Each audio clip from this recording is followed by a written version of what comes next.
ball hits the runner. And the batter is safe. I thought the runner should be out. The runner should be out. Yeah. Are we wrong here, Mr. Expert? You know, we're going to have Nikki come out and figure something out. Yeah, that doesn't make sense.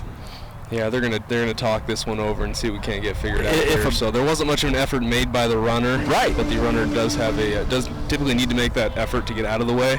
I'm wondering if the umpire's saying that the ball was deflected there by Haley Kofler, the Utah Valley first baseman. If that's the case, then yeah, that is the right call. I think that's what they're going to say. So they're saying that runner was safe on second, but the out at first, so she picked it up and got the out at first.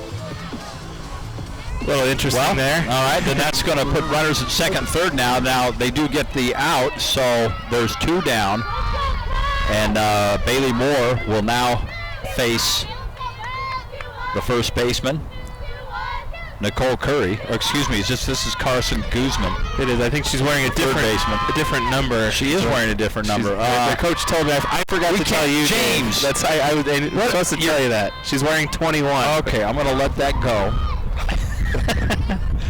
But Carson Guzman is number 21, and she is the batter now. She's got 2 runners on, and Bailey delivers a strike. So the count even at 1-1.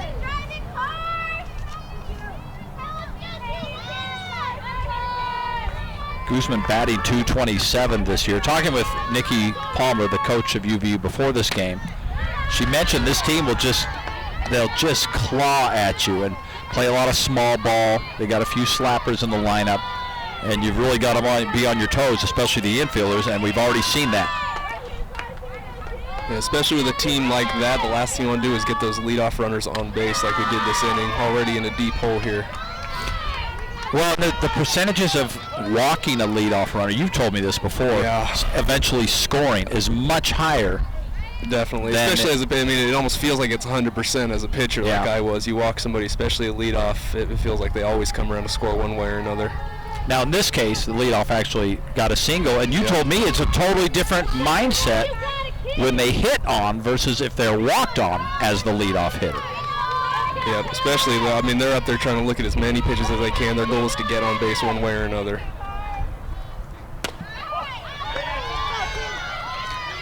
Well, keep an eye on the ball. They kind of let that one slip away, but the count runs full as Moore delivers a strike. 2 on, 2 out for Carson Guzman, and she has a full count. I've always found the full counts to be the toughest spot for you pitchers to be in because you don't want to walk them, but you don't want them to hit it. So especially when you got 2 runners on. Well, there you go. How about a strikeout? Moore ends the inning and gets out a little bit of a jam with 2 runners left on. So after a half inning, 2 hits for the Roadrunners, but none scored as Bailey Moore pitches herself out of that little bit of a jam. We'll be back to UVU. Beautiful day, a little chilly. It can get that way here as the Wolverines are taking on the Roadrunners of Bakersfield.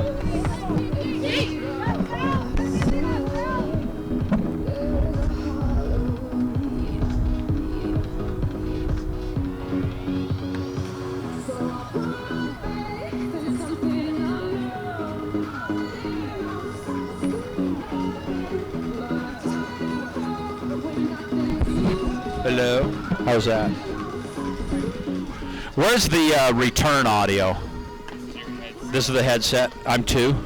Hello, hello. Oh, yeah, okay. Got it. Perfect. Yeah.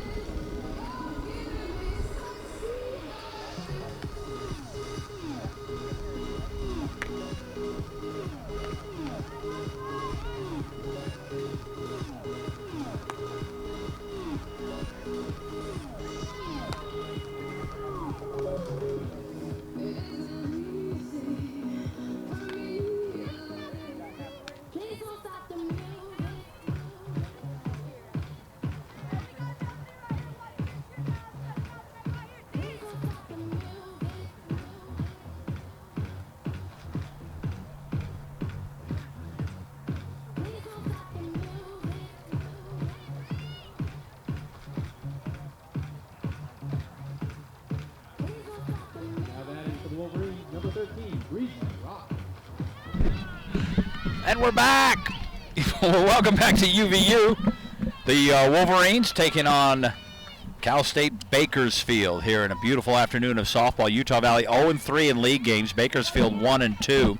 Almost identical overall records. Bakersfield has 13 wins this year. Utah Valley has 12. And the leadoff hitter for the Wolverines is Breezy Roth, a designated player out of Kaysville, Utah, just up the road from us here. Played at Davis High School, batting .224 this season. And on the hill, the circle, that's right. Baseball, Jeremy, my bad. Kelsey Monroe pitching for Bakersfield, and I think we'd all have to agree that she would be considered the ace of that staff with an ERA of 2.49. And Roth draws the count even at 1-1. Yeah, Monroe with that solid ERA, Dave. She leads the WAC with a 2.49 ERA, and I think opponents hitting just .230 off of her also leads the WAC. Oh, and Roth gets hit, and James, she's been hit a lot this season. Yes, she has. I need to pull that up, but she's been hit by the pitch a number of times. That's the 9th time she's been hit this season. I need to pull up the record book because she's getting close to that already. She may be on her way. I don't know if there's I almost wonder if there's an art to that. Getting yourself in the position in the box to where it comes to being willing to get on base. A lot of people jump right out of the way. I used to be that guy back in my hitting days, but it's good to have a leadoff batter that's more than willing to take a pitch like that. Batting now, Brianna Gatlin, and what a year she is having. Batting .386, slugging .705, which means she gets lots of extra base hits, and she has just been a rock for this team this season and hit well in her freshman year last year. Yeah, Gatlin's definitely having a big season offensively. Was leading the WAC a couple weeks ago with that average over 400. Actually had a 16-game hitting streak that was snapped at number 2 Oregon a week and a half ago. But that's good enough to lead the WAC this season as well. Well, UVU has not shied away from competition this year. They've beaten Wisconsin, Virginia, Indiana, Texas Tech. I went down to Texas for that one. But they just went through Murderers Row, and Gatlin blasts one to right center field, and it is caught for the out, but she got a hold of that one, just not enough to lift it out of the park.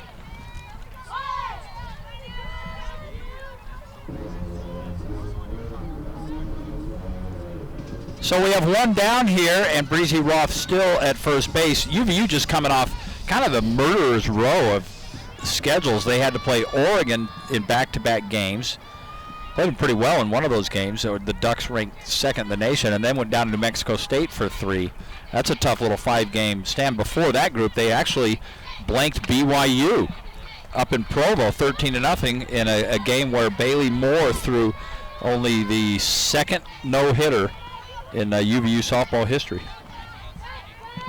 Yeah, you bring up Bailey Moore with the no-hitter, Dave. I was looking.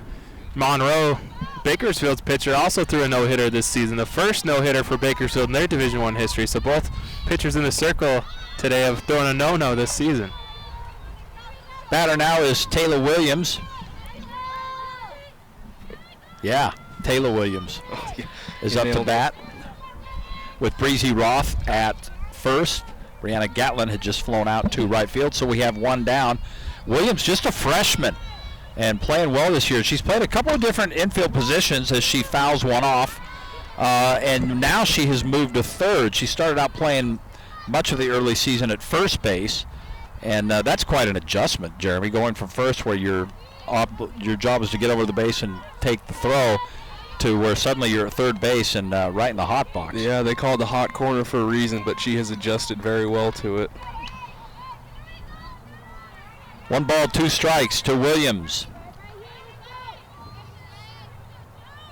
Monroe delivers, and she fouls off another one just behind us here. We've got great seats here for the quasi-broadcast booth, if you will. I had to kind of move James around a little bit, but we are sitting right on top of the Bakersfield dugout. So I warned the coach. I said, you know, if Chrissy Buck Ziegler, if we say anything that you don't like, just look at us and sneer or throw a water bottle at us. So We got to behave. Williams battling up there, fights off another one. Yeah, I don't know about you guys, but I'm a little worried about getting hit with the foul ball up here, right in harm's way. We better have those gloves ready. Why do you think I have Jeremy to my right? That's right. He's a pitcher. He was this close to the batters. Former Great West Pitcher of the Year, weren't you, Jeremy, a couple years ago? I was. Yeah, the glory days. The Great West Conference. That's right. Won the conference both years you were here, and of course, and Williams takes a big cut but strikes out for the second out of the inning.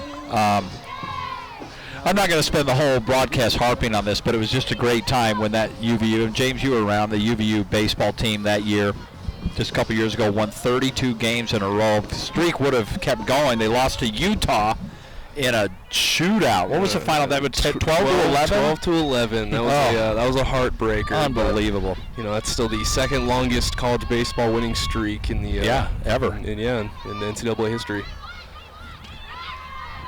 All right, up to bat now, Jalen Watson, the center fielder, another freshman.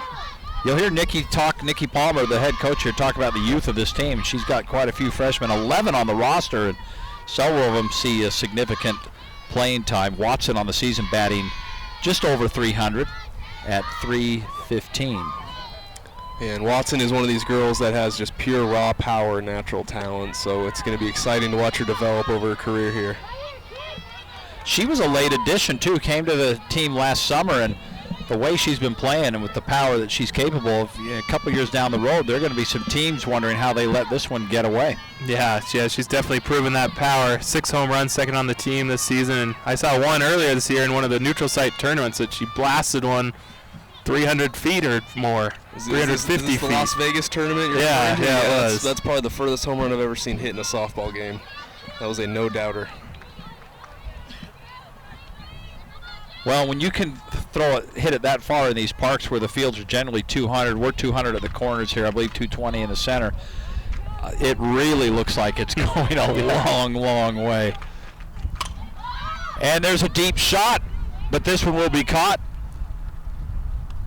Got up there, got hung up in the breeze a little bit, so Jalen Watson is retired. And we have finished one complete here at Utah Valley University. There's no score. And we'll be back. UVU Alumni Association is a proud sponsor of Wolverine Athletics. Support UVU scholarships by ordering a UVU license plate online at uvualumni.org/UVU plate.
All right, welcome back to the ballpark here. Beautiful sunny day, a little chilly, around 50 degrees at Utah Valley University. The Wolverines hosting the Roadrunners of Cal State Bakersfield. Last year, by the way, UVU swept this team, actually in 4 games. They won the season series, sweeping all 3 down at Bakersfield. And then in the opener of the WAC tournament, which was played up in Seattle, near Jeremy's hometown, they beat Bakersfield to kick off that tournament. Of course, UVU went on to win it and went to the NCAA tournament. Prior to this game, incidentally, they received their tournament championship rings, a really nice ring. The president, Matthew Holland of UVU, was on hand, along with the athletic director, Vince Odepal, to help present the girls with those rings. So we begin the second inning. Julie Cavazos lays down a short infield hit. It's fielded safely by Williams, thrown to Haley Kofler at first for the first out. So Bailey Moore retires the first hitter of the second inning, and that will be a much better start than the last inning, although they managed to get through that, which is important. Yeah, that's true. And Bailey Moore getting the ground ball, that's what she does. She's a ground ball pitcher. That's what she tries to do, and trusts her infield to make the plays behind her. Definitely, and that's all you can do. In fact, in Bailey's no-hitter last week, or 2 weeks ago against BYU, she had 2 strikeouts. So that just goes to show you the way Isn't that amazing? The way she can trust her defense, and they're there for her. So that's all you can ask for. All right, now batting for Bakersfield is Joe Larios, number 9. Larios, the catcher. And she's a young one as well. Both these teams have a lot of freshmen on their team. And in addition to the number of freshmen on the Roadrunners team, they have a handful of junior college transfers as well. So in talking with Coach Buck prior to the game, she mentioned that it's not just young players, it's just a lot of newcomers for her that are trying to work her way. In fact, she has one infield position that is not a newcomer, and of course her pitchers as well. 2 balls, 1 strike. Moore delivers. Another infield chopper will be fielded by Brittany Vansway, who throws to Haley Kofler for the out. A little bit of a infield, maybe 2 weeks ago, Jeremy, that they kind of changed things around in the infield. What do you like that you've seen so far about this move? Primarily switching Vansway, Williams off first. I mean, this is a lot of changes in Yeah, here. what they've done has worked from what we've seen. So, I mean, I like it. I remember Brittany spent most of last year at third base and looked great over there, but with Taylor Williams here on the team being a newcomer this year, I think she's really found herself a home over there on the hot corner. And again, that's boy, going from first base to third. That's a big adjustment to make as well. Yeah, there's a lot of different defensive positionings you have to worry about in those 2 positions, going from one to the other. But she's adjusted very well. Madison Bundy is the hitter, and she has 1 strike on her. Bundy, the left fielder, batting .288 this season. Bailey Moore definitely is counted on to carry the workload, if you will, for softball. Softball's a little bit different, obviously, as you know, Jeremy, than baseball. You can run the pitchers in and out. They'll throw consecutive games. It's just a whole different world, really. Yeah, as similar as they are as a sport, they're also completely different. Yeah. So what I would have given to throwing back-to-back games back in my playing days. That hasn't happened since the 20s. No. In the same day, anyway. Yeah, since they learned about arm health and arm injuries, yeah. 1 ball, 1 strike for Bailey Moore. No score here in the second inning. Bundy lays off that for a 2-1 count. Yeah, you're talking about Bailey Moore, how she's kind of the workhorse for Utah Valley. Leads the entire conference in appearances, games started. This is her 33rd appearance. 23rd game she started on the season. And also in innings pitched. She's pitched 143 innings so far this season. And there's still a lot of season to go. I mean, we're just barely into this is only the 4th game of the conference season. Plus there's a handful of other non-conference games. So we're just beyond, we're a little bit beyond the midway point, but that's an awful lot of work, even for a softball pitcher. 2 balls, 2 strikes to the batter, Madison Bundy.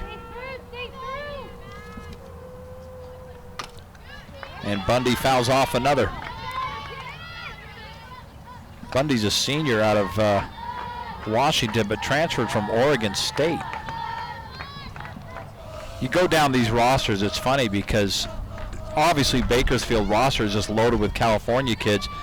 UVU actually has kids from all over the place, but James, there's a lot of local kids. There's, I want to say 8, I think, from Utah.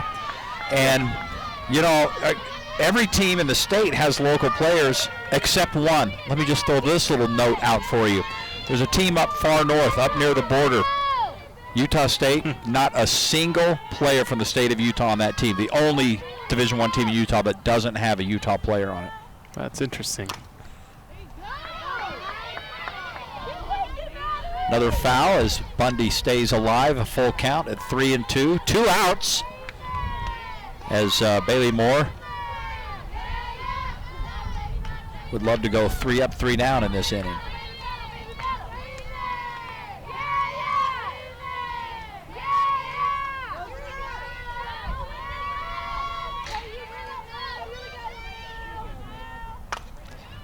Another foul ball, and it's just a matter of just scrapping and fighting, as Nikki Palmer told us before the game that this team does, for Madison Bundy to stay up there at the plate, stay alive in this at-bat.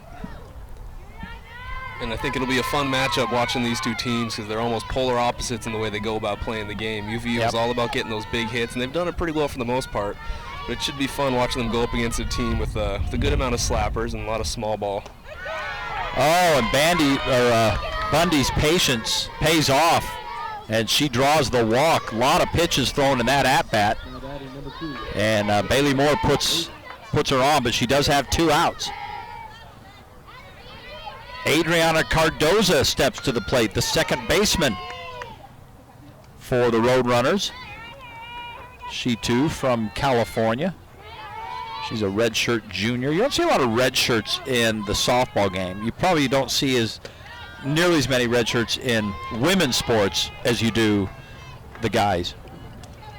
Yeah, it seems like, especially in baseball and football a little bit, a lot of guys are more concerned about being able to get in there and get a start, and a lot of them want to get drafted and go professional in their sport, so a lot of times that can be beneficial to their ultimate goal.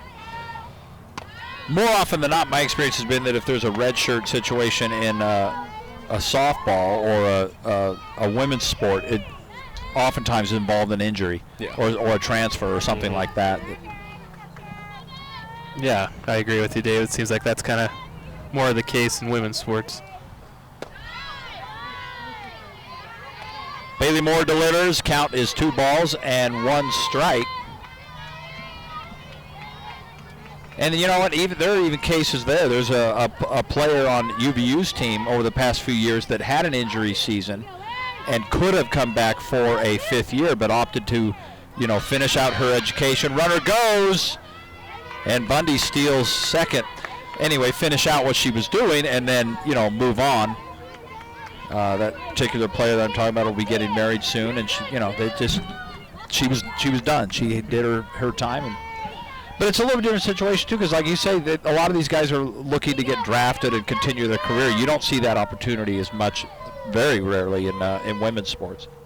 Yeah, it's definitely a rare find to go professional, especially in softball. Yeah, there is a league, but it's not huge. What a play! How about that by Taylor Williams? Goes up, gets that ball, and throws out the runner. And again, no runners score. That's the important thing for Bailey Moore, who gets out of that inning, allowing just 1 base runner. We still have just 2 hits in this game by the Roadrunners. So after an inning and a half, we are scoreless at UVU. They say the devil is in the details. And in here, there are a lot of details. Flavor, color, texture, temperature, presentation. It all has to be flawless. Pressure? Maybe. But with engaged learning, I get a lot of practice. And I'll bet your homework never tasted this good.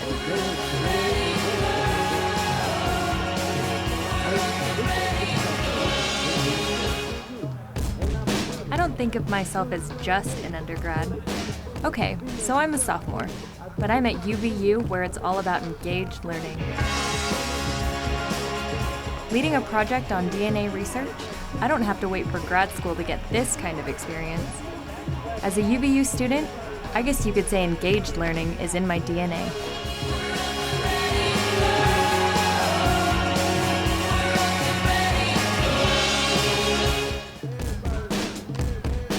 People talk about college like you're in some kind of bubble.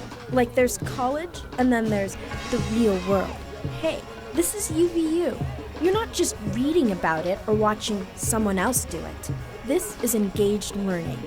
At the certificate, associate's, bachelor's, or master's level, you're in the real world every day.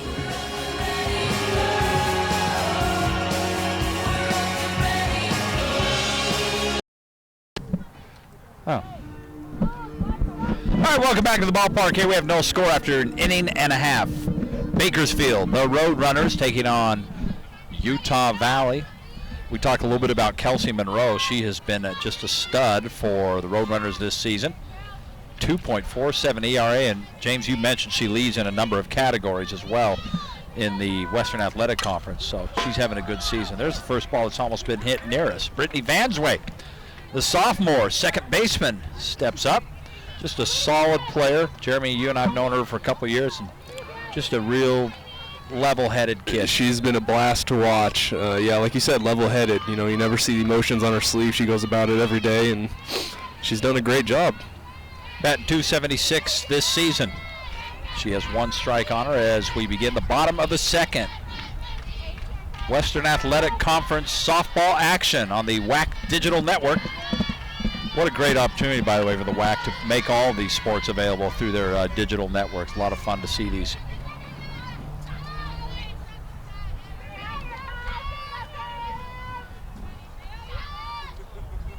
Count is even at 1 apiece as Monroe looks in. Larios is the catcher, and again, you talk about some youth. She's just a freshman, and it's kind of that way on both sides of the ball. Utah Valley is a freshman catcher. Sarah Stanley starting today, and a number of other freshmen out there. Again, though, you've also got two coaches that are relatively new. Sorry to interrupt you, but Nikki in her second year, and for Cal State Fullerton, Chrissy Buck in her fourth year, and they're still kind of getting their programs going, and it takes a while to filter in, your kids, but they're doing a nice job so far. Yeah, definitely a lot of youth. You talked about, I think you mentioned it earlier, Dave, that Utah Valley, 11 freshmen on the team this year. They also have 6 sophomores, so 17 of the 24 players underclassmen for the Wolverines, and I didn't break down the numbers for Bakersfield, but I'm sure that they've got a number of, as you talked about, a number of newcomers as well. Vansway kind of hits that thing, as they say, off the hosel. I don't know if that's a term, Jeremy. It is anyway, now. We just made it one. That doesn't work, so that's the first out of the inning. I'll tell you an interesting note, though. We talk about the youth, and I don't know what the attrition level is of some of the women's sports, but there's 2 seniors on this team that have been here all 4 years, Megan Payne, Kelly Genlick. Their freshman year, I want to say there were 9 freshmen. Now think about that, 9 freshmen at the time they were here, and now there's just the 2 of them. So 11 freshmen on a team, you wonder how many, will there be 11 freshmen in 3, or 11 seniors in 3 years? You never know. Erin Romero up to bat. She's the 3rd senior of the group. She is a junior college transfer, though, out of Southern Nevada. Actually, 2 of the UVU players, both from Southern Nevada. Tiani Hensley, the other one, the shortstop. Talk more about her later on. And, that school tends to produce some pretty quality hitters. That's actually where Bryce Harper spent his 17-year-old year. Dropped out of his high school, played at Southern Nevada, and then, as we all know, he has.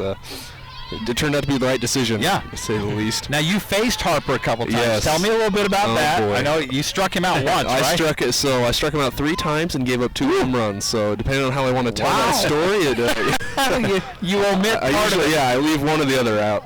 Now, where did you face him, though? So I played junior college baseball at Western Nevada College, which is in that same conference. So we got to play each other's teams. I think we played a total of 8 times, and there was some bad blood.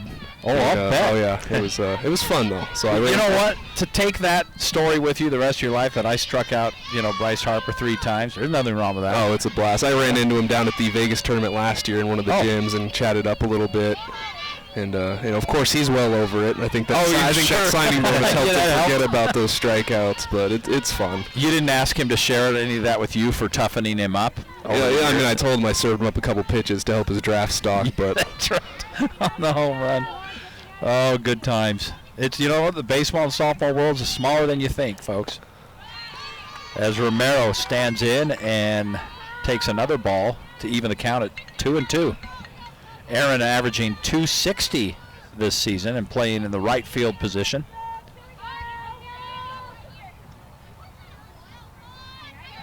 Kelsey Monroe delivers. And Romero takes a cut. Ball's dropped. but they get her at first. So Monroe with the strikeout, and 2 down now as Haley Kofler steps to the plate. Haley Kofler out of Southern California, the Temecula area. Kind of a fun opportunity for her. She goes way back with Coach Palmer, who I believe actually coached her like in comp ball when she was a younger girl. Both from the Temecula area. Kofler had an injury a little bit earlier in the season and is working her way back from that, adding 159 on the season. You talk about number of players from Southern California on the Wolverine roster. There's 7 of them. There's 8 from Utah and 7 from California. How about that? Quite a few.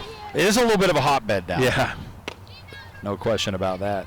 I was looking at Bakersfield, from Bakersfield, California, so naturally they'll have a lot from the state of California. Yeah. And I think they have 23 of their 24 players from California. Well, and the other one is from Washington, if I'm not. Yeah, that's right. That's right. So there you go. Kofler evens the count at 1-1. Haley Kofler fouls one off, the sophomore first baseman. Big part of last year's WAC championship winning team as well.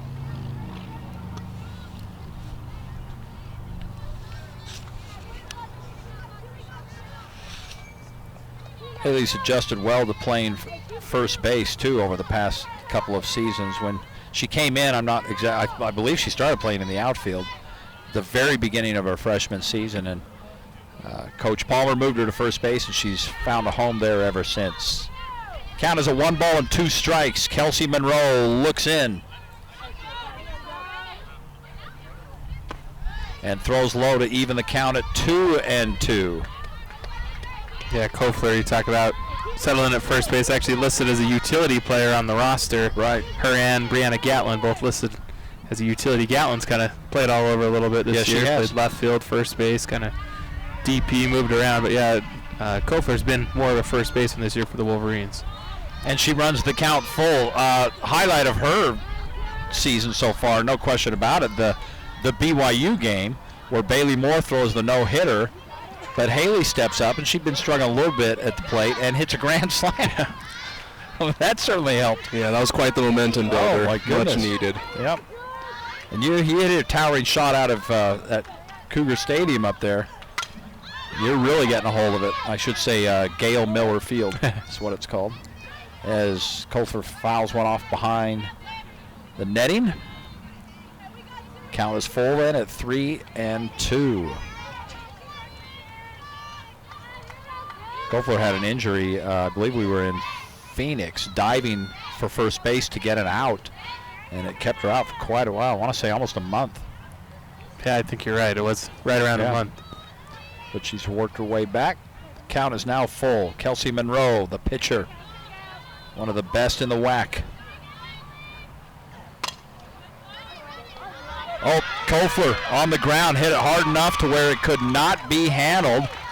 I'm going to assume that will be an error on the shortstop Simmons, and it is. But hey, whatever you can do to get aboard. So nice hard hit ball by Haley Kofler that cannot be handled by Simmons, and there's now 1 on for UVU with 2 out.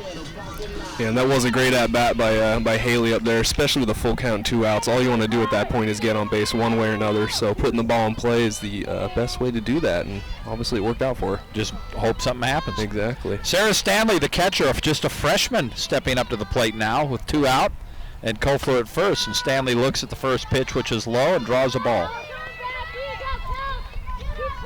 Yeah, Stanley, I believe she was a walk-on to the softball program, walked on this year, and she's done a nice job of kind of in a backup catcher role. Corey Barrios has been injured as of late. Her and Dana De La Torre both been trading time behind the plate more and doing a good job back there. Well, James, you talk about the youth. You know, you had Barrios came in as a transfer out of the Oklahoma area as a sophomore, so she would have been considered the veteran.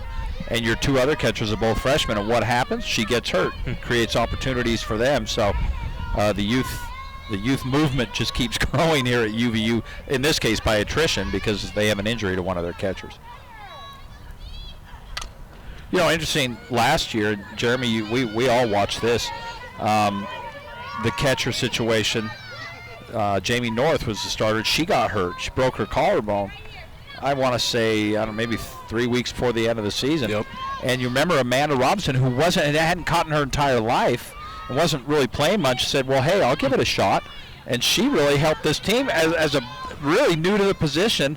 And by the way, a pretty key position, wouldn't you say? Oh, by far. And how about the job she did? Yeah, they're like the quarterback of the field out there, and she did a great job. And those of you new to the UVU softball program, Amanda Robinson is the career leader here in home runs. Right. She was really the anchor of the team for the year she was here, and she did a great job. And we spoke of Brianna Gatlin being a utility player. They had her back there for a couple games as catcher, so yeah, it was good. It's good to have a lot of athletes on the team. And Corey Barrios herself, she was a two-sport athlete in the college she transferred from. She played basketball as well as softball, and that's a rare commodity in the college athletics world. I've seen her play basketball. They had a little team party when they were down in Phoenix, and there was a basketball court set up at this house.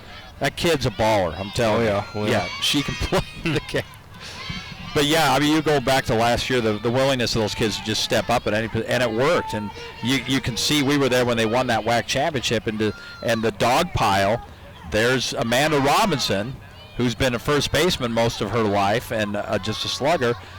First, she was catching that game. The game ends. She runs that. She's the first one on the pile, and just goes to show you, hey, you know what? You just be patient, wait for your opportunity, and you're willing to step up. Good things can happen.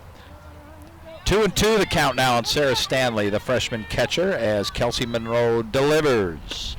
Big cut by Stanley, and that will end the inning as Kelsey Monroe comes away with a big strikeout. So again, no hits in that inning. One error, and we are still scoreless after 2 complete here at UVU as the Wolverines are taking on the Roadrunners. People talk about life after college, entering the real world. But this is engaged learning. I'm not just reading about it or watching someone else do it. I'm learning by doing. I'm at UVU. I'm in the real world every day.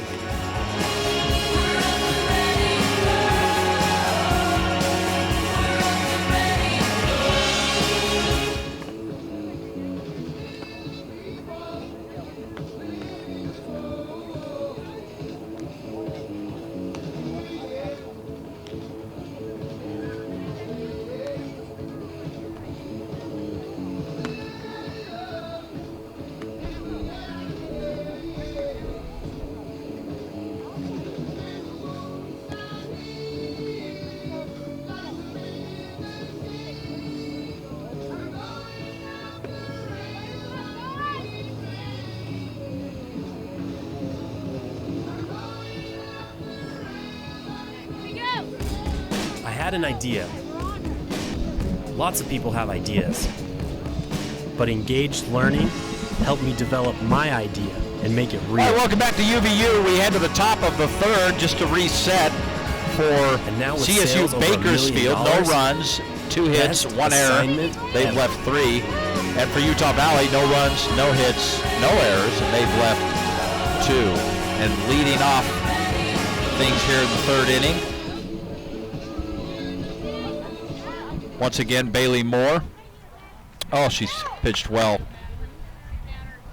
various times throughout the season. That BYU game was just a thing of beauty as she threw a no-hitter. Moore trying to preserve the scoreless game so far, but throws the first pitch into the dirt as it gets past Sarah Stanley. Dave, as the softball SID here at Utah Valley, I was pretty sad I wasn't at that game, actually, that Moore threw the no-hitter at BYU. How did you not go up there? I was actually with the wrestling team at the NCAA Wrestling Championships in St. Louis. So I was there, but I was keeping an eye on the softball game. I was pretty sad I wasn't there as Moore threw the no-hitter. Well, I actually watched it. I don't know if I can one-up that story or not, but I was at the NCAA tournament in Portland watching the University of Utah basketball team, and I had the BYU broadcast on my iPad. So I'm sitting courtside watching the NCAA tournament, but watching the girls play in the softball game as the first batter is retired. Williams with the throw to Kofler for the first out. One I down. guess I was the only one actually at that game. You were there? Yeah, it was a good one, and especially against BYU being a crosstown rival, and they play really well at home. So it was a pleasure to be able to see Bailey come out firing like that, and it was a momentum builder for this team. Yeah, that was the Wolverine softball team's first ever win in Provo in 16 tries, actually. That's right, up there in Provo. Now they've beaten BYU here. In fact, I think four times overall. Yeah, well, 2 times seasons ago when they were both in the PCSE, they split the series with them here. That's right. And in fact, the 2 games they lost were in extra innings. They had an opportunity to sweep them. So Gonzalez grounds out to start the inning, and Alexandra Simmons steps up. The shortstop for Bakersfield. Bailey Moore with 2 strikeouts so far on the day. Giving up 2 hits. They were both in the first inning, first couple of batters, in fact. Little chopper, and it's going to get through. It's going to get through, and Simmons is aboard. Now batting number 4. Yeah, it looked like that one wasn't hit the hardest right there off the bat of Simmons, but kind of just placed it right up the middle as it made its way in between the Wolverine defense and out into center field for the base hit. Worst thing about being a pitcher, the ball coming right back at you, huh? Yeah, but then, besides from that, you get those hits that aren't hit hard. I mean, that wasn't, like you said, that wasn't the hardest hit ball, but with a team like Bakersfield, who, like we said, they are scrappy, that's what they're going to do. They're going to put the ball in play, and they're going to make you work for it. So a runner aboard for Bakersfield, and Simmons did her job. And Sydney Raber, the center fielder, steps up now, takes a big cut, and Bailey Moore works ahead at 2 strikes. Raber singled in the first inning, one of the 2 hits that the Roadrunners have in this game.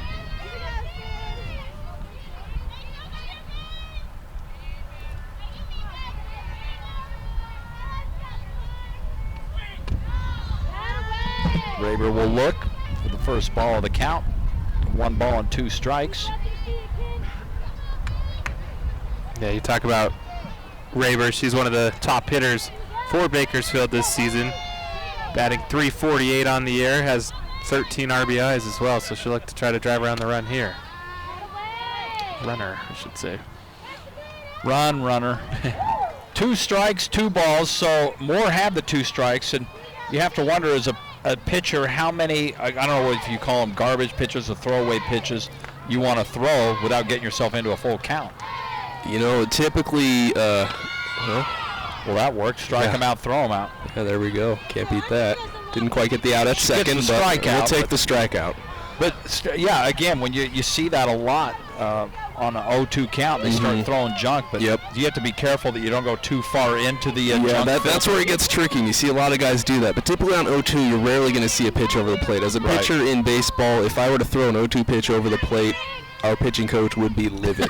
You'd be done. Yeah. Well, Moore gets the strikeout. Yeah, and it all comes down to the to the mindset of the batter, because in 0-2 they're up there just trying to protect on anything close, so you want to throw something off the plate and you want them to just swing and miss at it. And she was successful doing just that, and now facing the first baseman, Nicole Curry. And Curry takes a little half swing, but it is a strike. Nicole Curry batting .289 on the season. Doesn't get a lot of extra base hits. She's slugging it right around .360. And the count is 1-1. And a big cut for Curry for her second strike. And Bailey Moore looking like she's in a little bit of a groove right now with 2 outs and 2 strikes on the batter.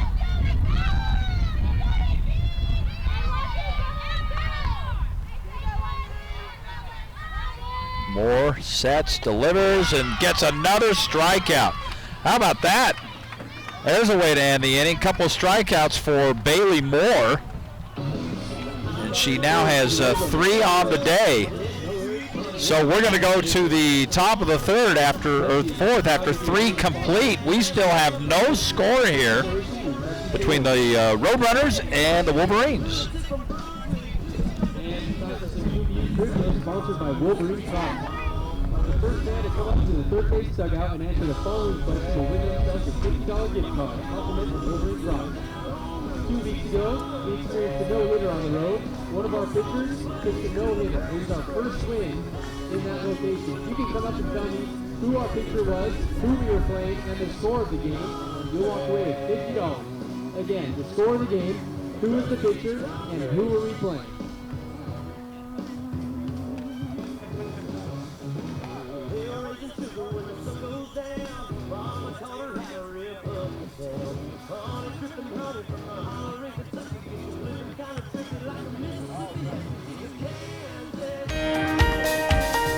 We pursue excellence in the classroom and strive to achieve our potential. We compete on the field with integrity, on the court with respect, and in the pool with distinction. We are strong leaders in our community and gain values from our biggest fans. We continue the legacy of commitment to our universities, to our coaches, to our teammates, and most importantly to you. Learn, compete, we inspire. We are the Western Athletic Conference.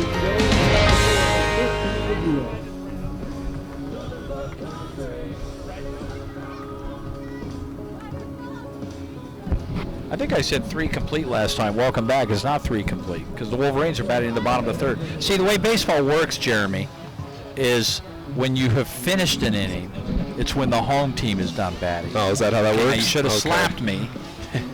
Okay. I was going to let the veteran do his thing. That's it. Okay.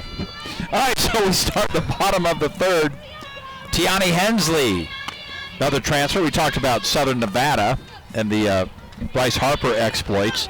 2 Southern Nevada kids on this team. Hensley transferred and is playing her junior year. And Erin Romero, who we saw up earlier, is going through her 2nd season here, having transferred last season. No score here in the bottom of the 3rd. And Tiani Hensley with 2 balls. Yeah, Hensley, you bring up a transfer from the College of Southern Nevada. She also from Hawaii. Yeah. She didn't start playing softball until she got into high school. She really got into the sport late into her life and really developed into a good player. That is rare. Yeah. Most kids have been playing most of their life comp ball and whatnot. Hensley looks at a 3rd.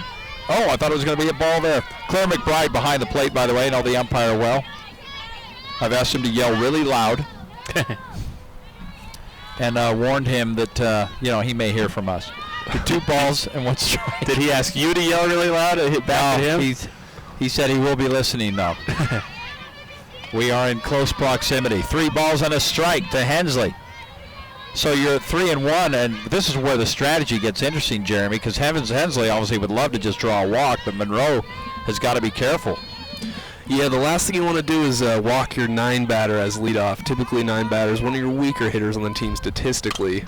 Oh! And just as you said that, she hits a long out. She just about shut me up in my tracks. I understand what you're saying. Hensley batting at 195, but she gave that a ride. But the point is well taken. You do not want to walk the 9. Yeah, you never want to walk your leadoff batter, but especially when you get your 9 batter up there, I mean, last thing you want to do is give him a free base. Well, Hensley flies out. Like I said, good solid, hard hit. And that brings up the leadoff, the designated player, Breezy Roth.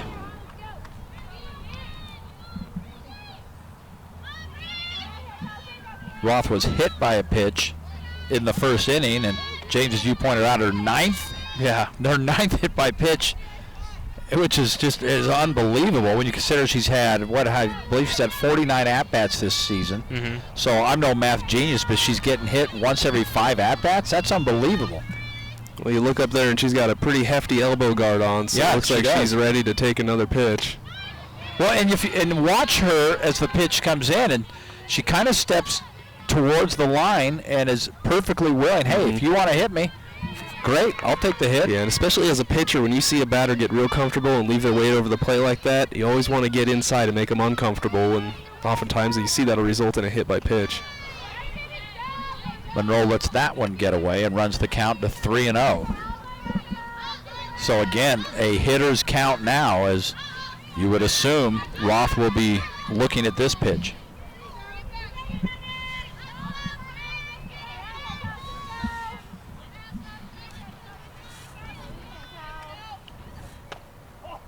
And there it is, right down the pipe. I think just about everybody assumed that was what the next pitch was going to be. But Roth still ahead at the count. at 3 balls and a strike. No hits yet for UVU in this game in the bottom of the third. Monroe delivers, and a walk. So Roth aboard twice, once hit by pitch, and once on a walk. Now batting number 6, Brianna. Any way you can get it done. Yeah, that's kind of exactly what you want out of your leadoff hitter. Find a way to get on base, and Roth's done that here so far this afternoon. Especially when you got someone that's hitting nearly 400 stepping up next as Brianna Gatlin steps up to the plate, the sophomore left fielder.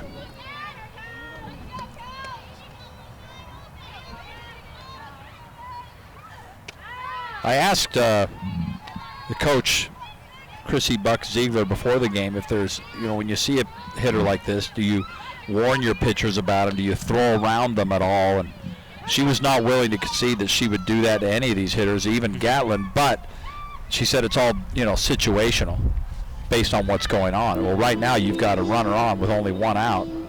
I would assume they want to be careful with Gatlin. They do, but at the same time, you don't want to put a runner on second base and have him in scoring position. Now, say we're up there with second and third and maybe 1 out. Definitely you'd want to pitch around Gatlin, maybe put her on first, make a force out. But yeah, I'm curious to see how they'll approach the situation after they did just have a mound visit with their pitcher. So it looks like they are going to make a game plan, and we'll see how it plays out. Yeah, you kind of get a sense that coaches really never love having to put a runner on. No. Even if it might be for the betterment of the game, it's just not the most comfortable thing to do. But sometimes the situation calls for it. What it is it's a gamble. So you're really throwing the dice. Well, Gatlin has a 1-0 count right now, and Monroe has her instructions from the coach, and Kelsey looks in. And again, another ball. She's thrown 6 balls in this inning already. But she could be, being cautious with a hitter as strong as Brianna Gatlin is up at the plate.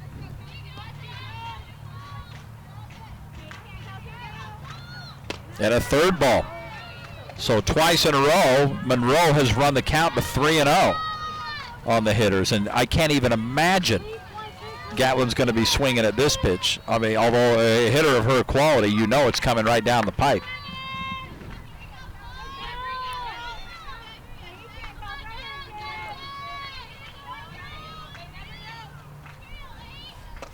And she walks another. So Kelsey Monroe, Jeremy, you talk about you hate walking. Obviously, she didn't walk the leadoff. She didn't get the out. You hate walking batters, but walking 2 in a row, now that there starts to be some concern. Although, if they were pitching around Gatlin a little bit, maybe you can see it. But yeah, definitely. And like I said, especially when you put a runner in scoring position here. I mean, we do have Taylor Williams up the bat right now, who is hitting 306, followed by Jalen Watson after that. So you got a couple of it. She didn't pitch around Brianna to get to any easier. No, you're right. So the job won't get any easier. Yeah, it's pick your poison really at this point. First pitch to Williams is right down the middle. And she is now, Kelsey Monroe, throwing just 2 strikes against 8 balls, if my count is correct, in this inning since the first out.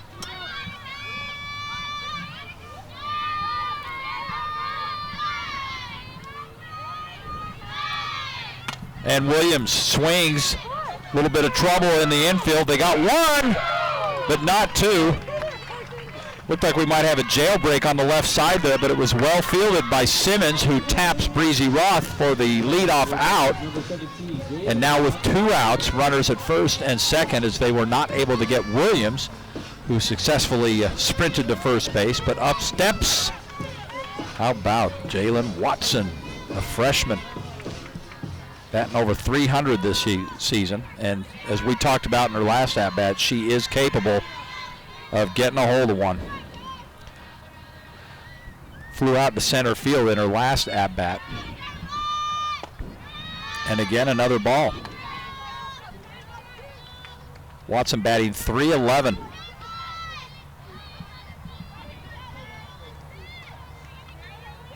Yeah, she's hitting even better with runners in scoring position, hitting .360 on the season as well as Jalen Watson. Which is important, when you can get up there and deliver with runners. That's big. Monroe really struggling trying to find the strike zone and in this inning. Now she only has the 2 walks that we're looking at right here in this inning, but she's thrown a lot of balls in this 3rd inning.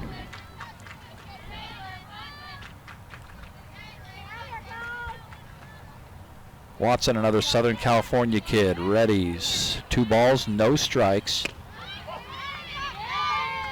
And there's the first strike.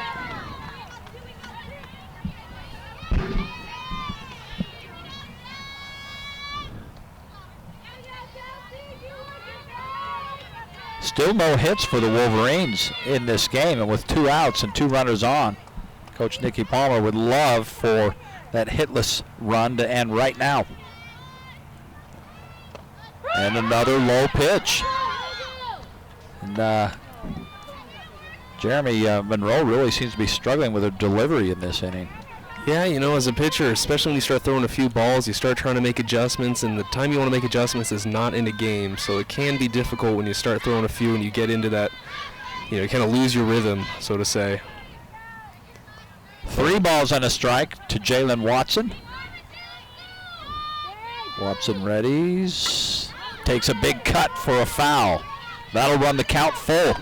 You know, and she was right on that pitch, so maybe another 1/4 inch higher with that barrel, and we could have a different looking scoreboard.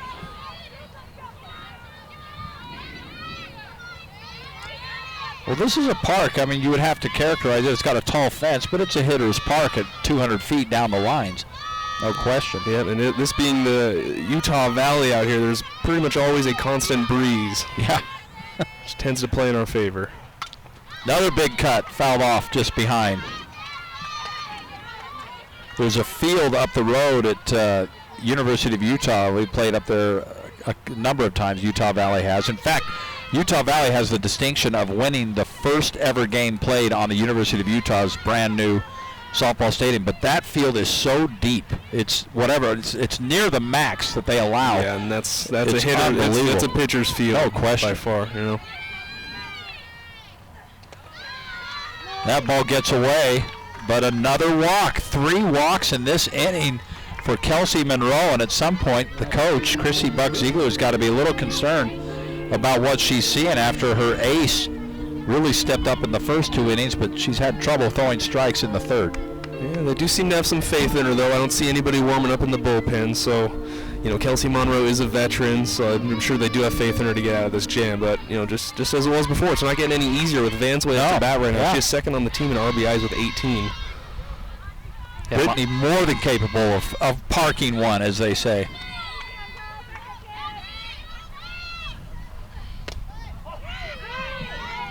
Going to say Monroe still hasn't given up that hit yet, but she's really struggling with her control. Walked 3 batters in the inning, and just trying to regain command out there in the circle. Well, all can be forgiven if you can retire a batter in this situation. For instance, when Bailey Moore threw that no-hitter, she'd walked a few. Yeah, but it doesn't matter. Walks on the day, but yeah, if you can sure let your defense work and throw as many strikes as you can, then that typically will work out in your favor.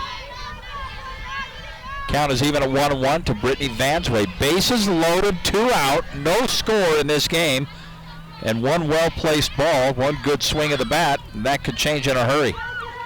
Kelsey Monroe has walked all 3 batters that are on board right now as she delivers. Vansway takes a big cut for her 2nd strike. Brittany Vansway from Southern California. Good to see her mom's up here today watching. It's fun for those Southern California kids when their parents can come up, take in a series up here in Utah. I'm sure that they have trouble sometimes adjusting to our temperature. This is our spring. A little cooler than theirs. And Brittany with another cut will go foul.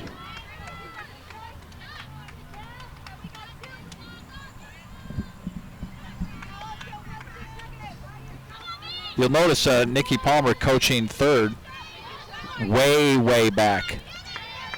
And that's smart, as you can see. She's expecting a child in, I want to say, midsummer. So stay well out of harm's way. But she played. She was a catcher, so she certainly knows how to protect herself. But She's coaching from almost left field. Kind of staying on her toes as well. Yeah, I was watching her when that ball was hit foul moments ago by Vansway. Yep. She was well aware and hopped out of the way. That'll be fun in the coming years. A little Palmer running around the field, coming to practices and stuff like that. 2-2 the count to Brittany Vansway. Another big cut that fouls off just behind us into the tennis courts. And Brittany stays alive. 2 balls, 2 strikes, 2 outs, but bases are loaded. As Gatlin, Williams, and Watson all drew walks off of Kelsey Monroe.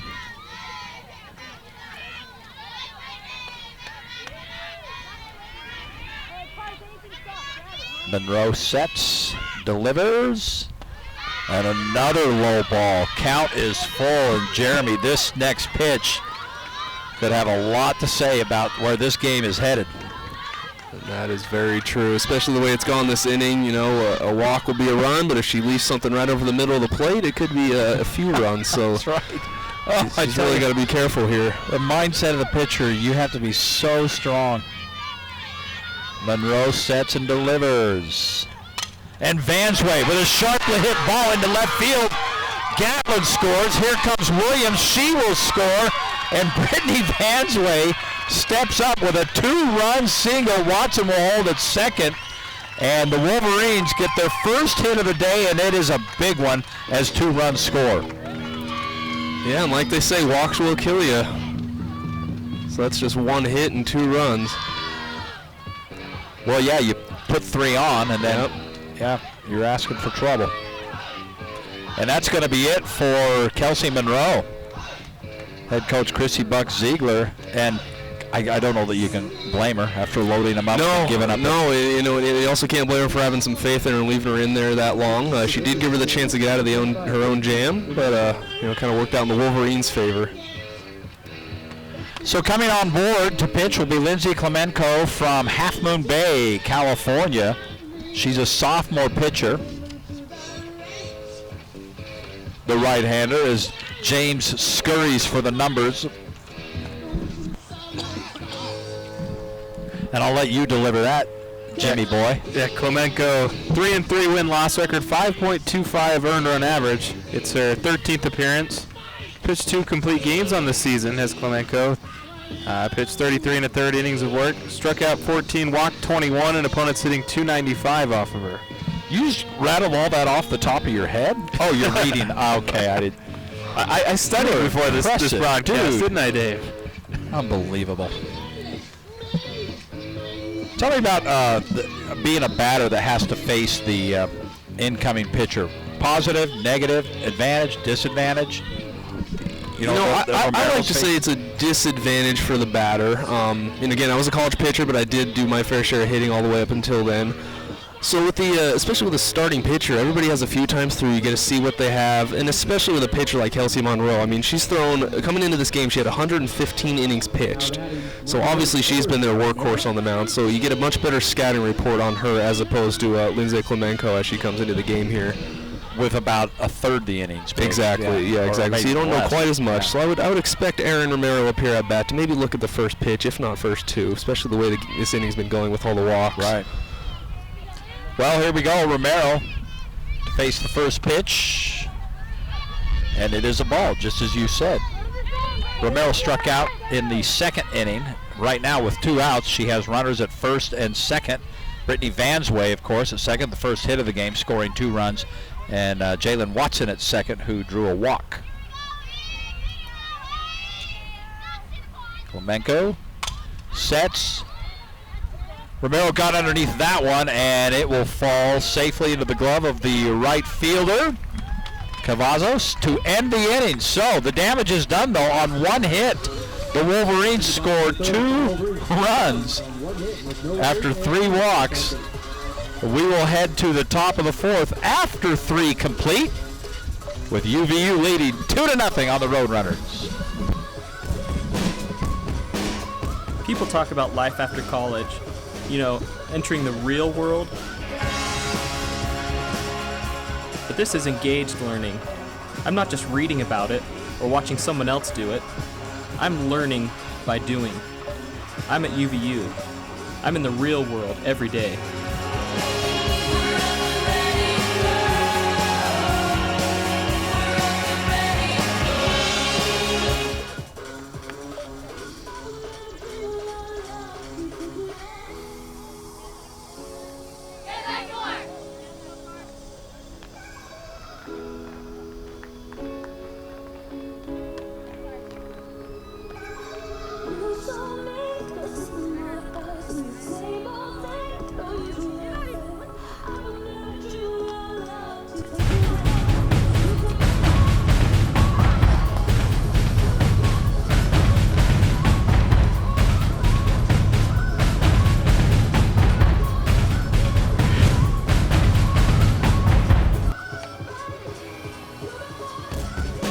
An idea. Lots of people have ideas, but engaged learning helped me develop my idea and make it real. And now with sales over $1 million, best assignment ever.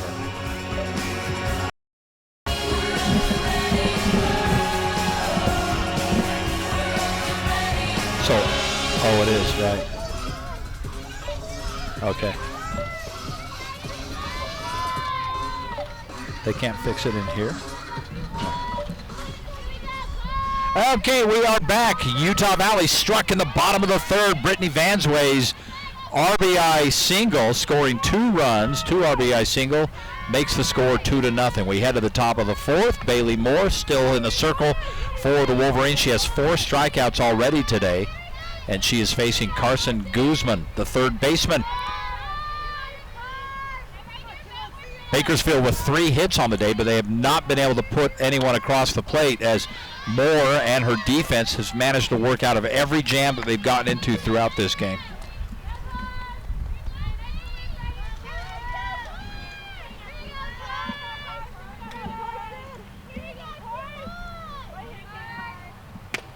Big cut by Guzman. And that runs the count to a ball and 2 strikes. As Bailey Moore appears to be pitching, it's got a little bit of a groove right now. She has walked 5 on the day, but the important thing is she's kept the scoreboard at 0 for Bakersfield. Little chopper, and it's fielded by Moore, who's a good fielding pitcher. And she throws to Haley Kofler at first for the first out of the inning. Now batting number 30, Julia Cavazzo.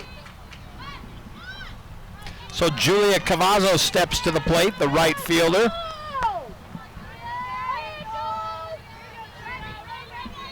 And Bailey Moore looking to get a 3-up, 3-down inning as I work ahead. A little bunt is laid down, fielded by Williams. Vansway covers first, and the Wolverines retire the first 2 batters of this inning. Yeah, nice play there by Williams and by Vansway racing over to cover first base, as the Wolverines made it look easy right there. Well, this, Jeremy, we talked about how the infield has been a little bit revamped, and both of the players involved in that out were playing basically almost opposite positions 2 weeks ago, when you had Williams playing first and Vansway playing third. But just to show you the quality of these athletes, they on that play, they looked like they'd grown up playing those positions. That it was looking smooth, and that's always good to see, especially for Bailey up there, letting her defense continue to do the work. And how about that? 2 strikes on the batter already for Bailey Moore. 2 strikes, 2 outs. First 2 batters were retired.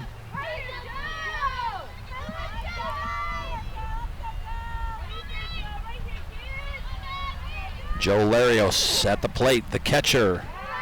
And there's the standard garbage pitch, as we call it, right? Yep. Yeah, I think we all knew something of that sort was coming on 0-2.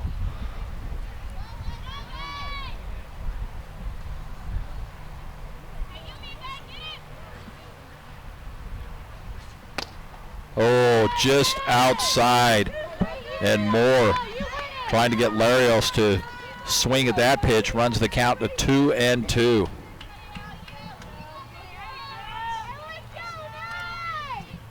Joe Larios. Big cut, but the inning is over as Moore gets the batter. 3 up, 3 down. And after 3.5 innings, UVU holding on to a 2-0 lead.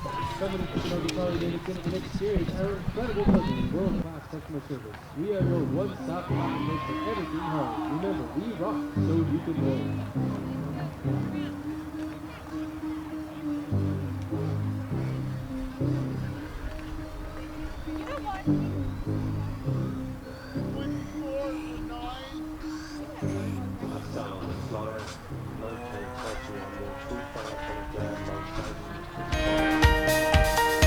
We pursue excellence in the classroom and strive to achieve our potential. We compete on the field with integrity, on the court with respect, and in the pool with distinction. We are strong leaders in our community and gain values from our biggest fans. We continue the legacy of commitment to our universities, to our coaches, to our teammates, and most importantly to you. We learn, we compete, we inspire. We are the Western Athletic Conference. They say the devil is in the details. And in here, there are a lot of details. Flavor, color, texture, temperature, presentation. It all has to be flawless. Pressure? Maybe. But with engaged learning, I get a lot of practice. And I'll bet your homework never tasted this good.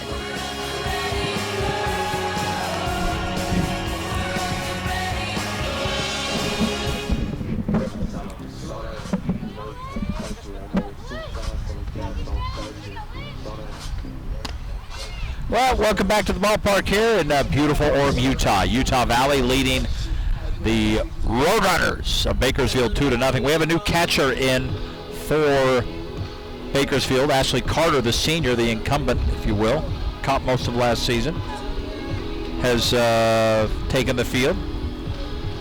And, of course, we had the pitching change in the last inning. Lindsay Klemenko taking over for Kelsey Monroe, who really struggled last inning, loaded up the bases on 3 walks, and then Brittany Vansway got a hold of a pitch on a 2-run single, which is where we're at now. So Haley Kofer will lead us off here in the bottom of the 4th inning. And again, a new pitcher and catcher for Bakersfield.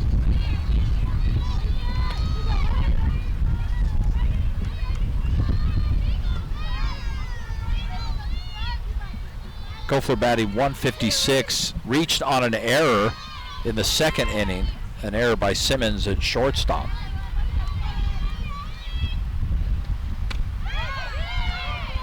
And she evens the count at a ball and a strike. Lindsay Klemenko pitching right now for Bakersfield has about a third the work this season that Kelsey Monroe has had, but Monroe is, as you pointed out, James, one of the best pitchers in the Western Athletic Conference.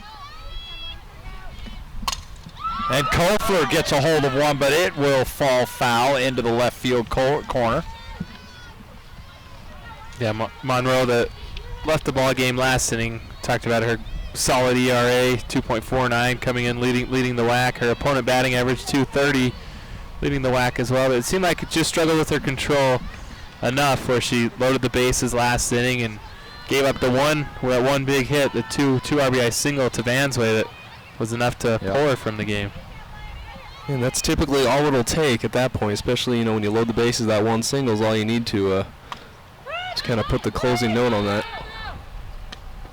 Koeffler takes a big cut, ball drops. Looked like it might have stayed fair, but Claire McBride quickly calls foul, and the count goes to 1-2.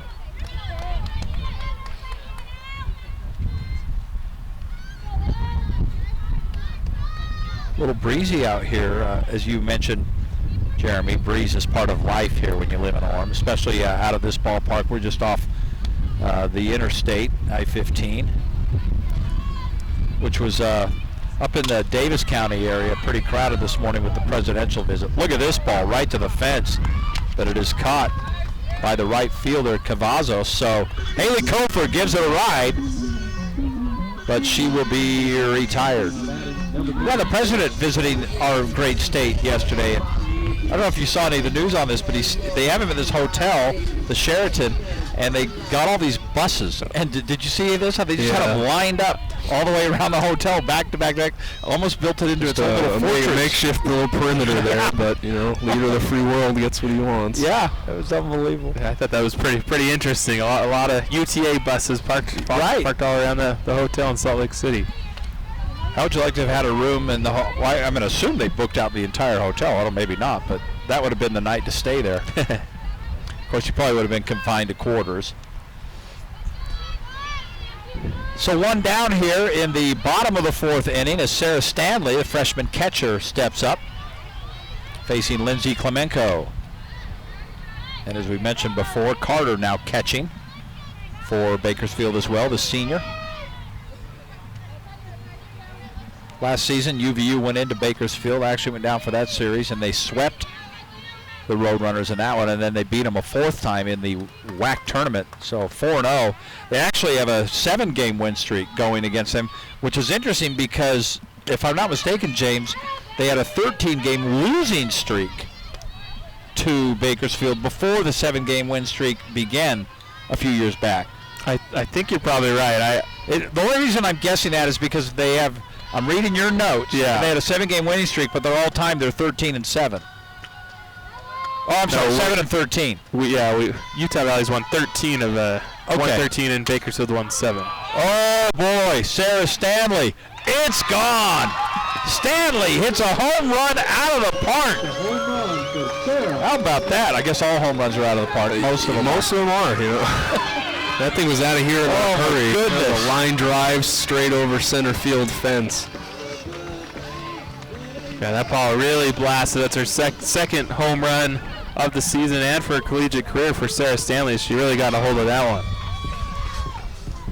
And again, she is one of our 3 catchers, a freshman. So it is good to see her come in and make a statement like that, especially after our veteran catcher Corey Barrios got injured. So between her and Dana, they've really come in and filled up some big shoes. So UVU now leading 3-0, and getting back to my math issues, yes, they have won 7 in a row, trying to build on that. But they shared the PCSC. They did, yep, with Bakersfield as well. So there's some history in a couple of different leagues between these two teams. Yeah, for a couple of those years, they were in different divisions. The PCSC had a mountain division and a coastal or Pacific division. West, Pacific, I think is what it was, yeah. But so they didn't play each other quite as often because they were in different divisions. But I know they did in 2013, the last year of the PCSC, they played, and Utah Valley won the final 3 of the 4 games that season as well. So there's been a little bit of history between these two schools. As Tiani Hensley steps up, the shortstop flew out in the 8th inning. Takes a strike. And we have one out here in the 4th as UVU now leading 3-0. Interesting that Bakersfield still is out at UVU, Jeremy. Just goes to show you got to make the hits count. Exactly, and again, it's those walks. 2 hits, 3 runs.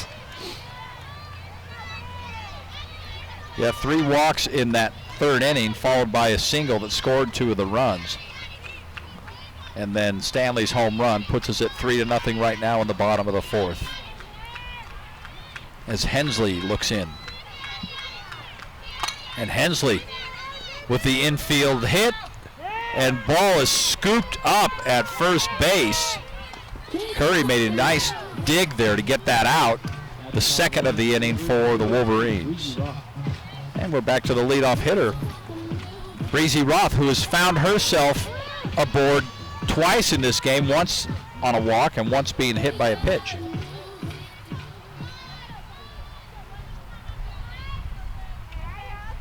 So 2 down for Lindsay Klemenko, facing the freshman Roth. Breezy, a local kid, played at Davis High School up in Davis County. Takes a ball to start out her count. Prior to this game, the UVU team receiving their WAC championship rings from last year, and also a couple of banners unveiled for this game. The NCAA regional appearance banner from last year, and the WAC tournament champions banner as well, as Roth takes another ball And incidentally, the softball team, even to this day, is the only team at UVU, and Jeremy hates it when I bring this up, that's actually gone to the NCAA tournament. I'm talking about not, you know, the wrestling team obviously is gone, but yeah, there's been some track athletes and some wrestlers, individuals. But in terms of this, this type of sport, team sport, they are the only team. Now, I will concede that the baseball team got robbed in 2012 when they, in my opinion, when they ran off those 32 wins in a row. They had a rough start that year, if you remember. I think at one point they were like 2-10, and that might have doomed them. Oh, Breezy Roth got hit again. They're going to keep her. They're not going to let her. She's putting that elbow guard to good use. She stuck that elbow right out over the plate. You do have to explain that. So it is required to make an effort to get out of the way. So oftentimes you can kind of be sneaky about that and do a little bit of a roll where you kind of turn into it. But that time it was pretty blatant from our angle. She kind of just stuck the elbow out there and was putting, like I said, putting that elbow pad to good use. So yeah, the umpire was not going to have that, so they're going to call that a strike. Claire McBride makes her stay right there, so the count runs to 2-2. And there was no argument about that, so I think everyone here is on the same page.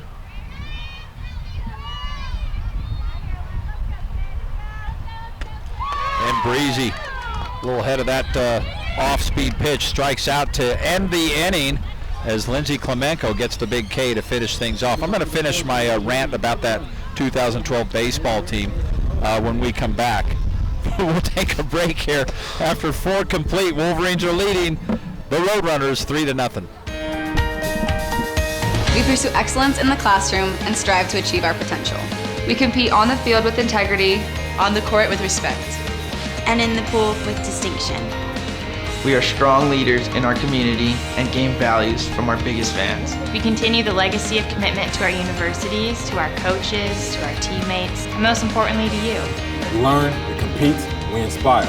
We are the Western Athletic Conference. They say the devil is in the details. And in here, there are a lot of details. Flavor, color, texture, temperature, presentation. It all has to be flawless. Pressure? Maybe. But with engaged learning, I get a lot.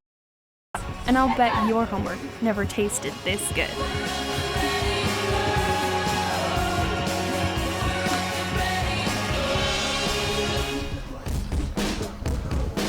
People talk about college like you're in some kind of bubble. Like there's college, and then there's the real world. Hey, this is UVU. You're not just reading about it or watching someone else do it. This is engaged learning. At the certificate, associate's, bachelor's, or master's level, you're in the real world every day.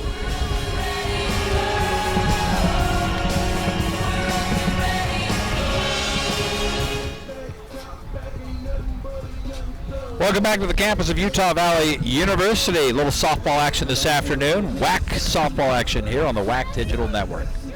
Dave Fox along with James Warnick and former UVU baseball pitcher Jeremy Gendlich as the Wolverines are leading the Roadrunners 3-0. And we head to the top of the 5th. And leading off will be Madison Bundy, the left fielder, as UVU tries to make it 8 straight wins over Bakersfield. Bailey Moore has gone the distance so far for the Wolverines. She has 5 strikeouts on the day, only walked 1, and is throwing quite well.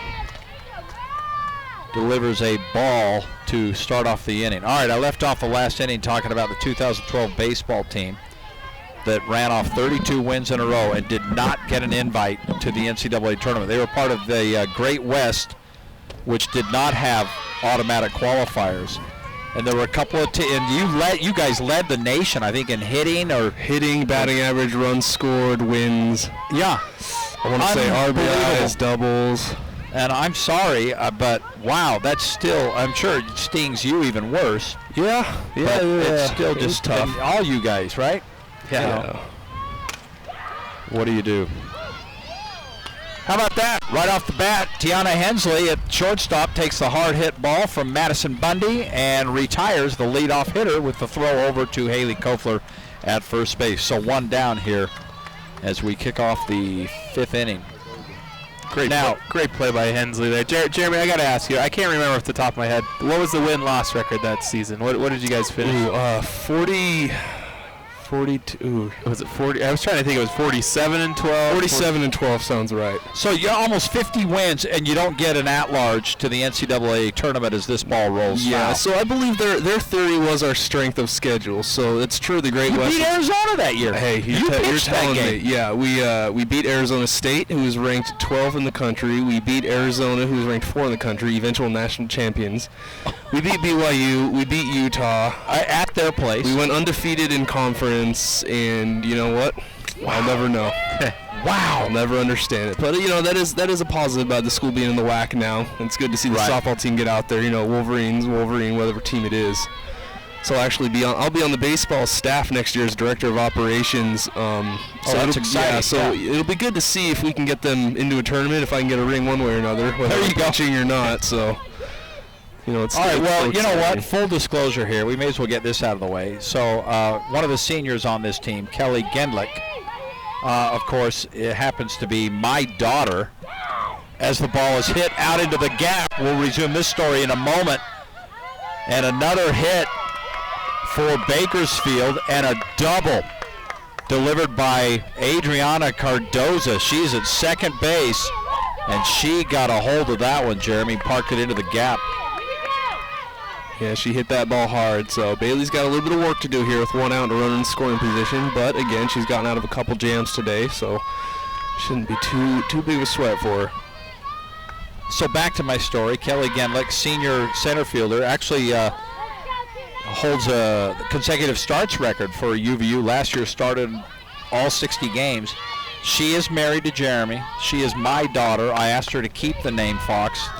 They opted not to. So Kelly Gendlick, but as I have teased Jeremy several times, she'll be able to tell her kids that Mommy went to the NCAA tournament, but Daddy did not.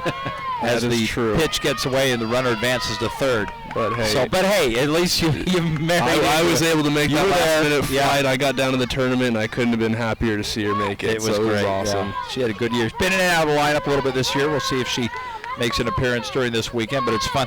I'll tell you what a thrill for us to be able to broadcast if she does get in this game when, wife and daughter are actually playing. I've been broadcasting for 25 years, and I've never had a family member on the field or the court or whatever where I was broadcasting. So that's a big thrill for us, no doubt about it. Ball hit to Williams, who makes a nice play, looks off the runner, and throws to first. Haley Kofler for the second out of the inning.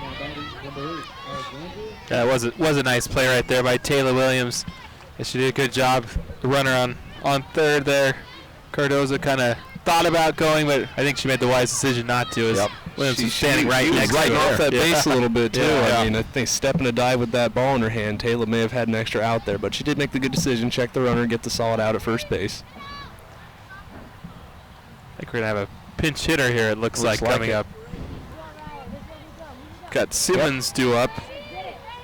Go ahead and tell our viewers who this pinch hitter is there, James. Brianna, how do you say that? Atta kid, come on. Pontecorvo.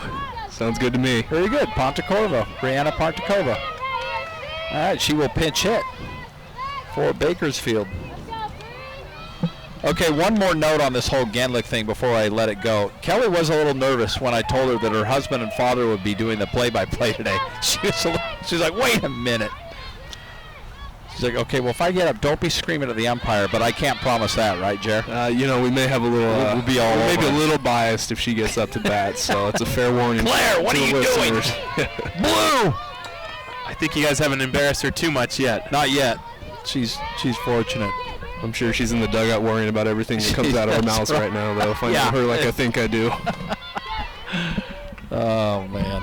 What a fun year, though, that was, wasn't it, last year, especially in that WAC tournament, to see these girls finish off. That was so nerve-wracking. You remember, it was a one-run game. New Mexico State had 2 on with 2 outs in the 7th inning. And to see that last out, what a just pure joy out of that team. As Bailey Moore retires Pontecorvo to end the inning and get out of yet a little bit of a jam. Left a runner at third base. So A lot of fun last season, but we're having a good time this season as well. We'll see how far this UVU team can go as well. And one more full disclosure. This is a UVU broadcast. That's why we can talk that way. Oh, no, I was told that by the athletic director, both of them. Don't forget that. And they told us to make sure we wear green. Okay, maybe they didn't do that, but we did anyway. All right, we'll take a break with UVU leading 3-0 as we head to the bottom of the 5th.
We enter the bottom of the 5th inning. Wolverines leading 3-0 off of a Sarah Stanley home run and Brittany Vansway's 2-run single back in the 3rd inning.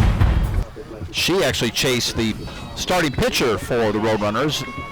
After that, Kelsey Monroe had walked the bases loaded, and then Vansway's big hit to score the 2 runs. So we'll lead off the bottom of the 5th with the power hitting of Brianna Gatlin, batting .382 on the season. Doesn't have a hit yet in this game, but did draw a walk in the 3rd, flew out to right field in the 1st inning. And Gatlin takes a strike to kick off the bottom of the 5th.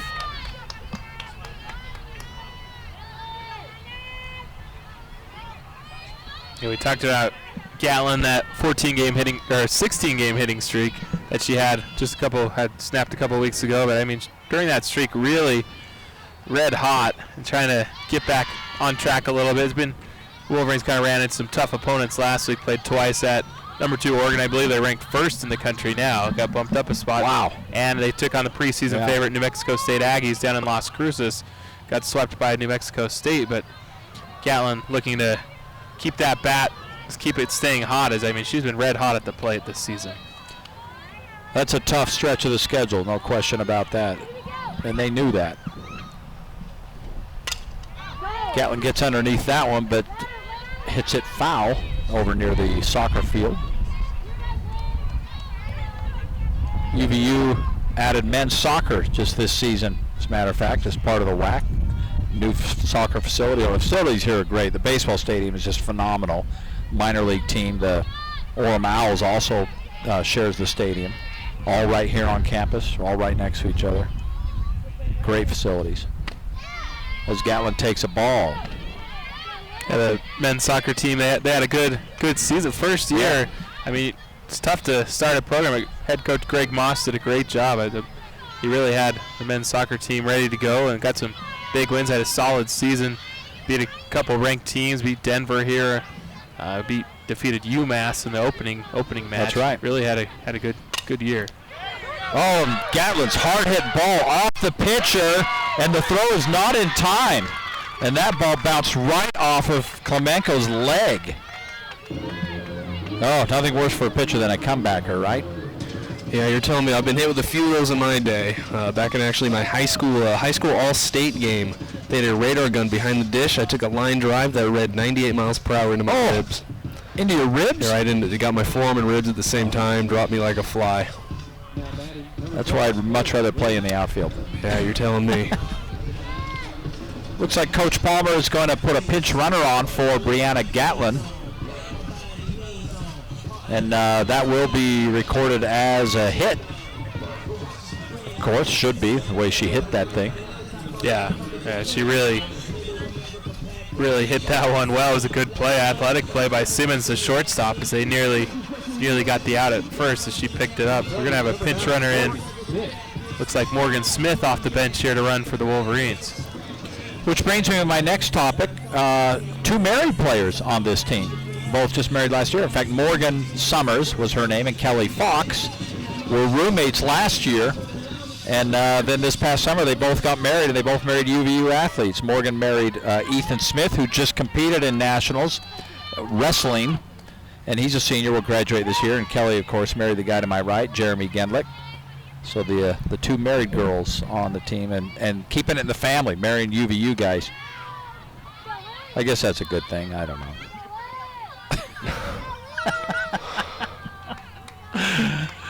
Oh, Kelly just celebrating her birthday yesterday, as a matter of fact. 22 years old. My goodness, kids are getting old.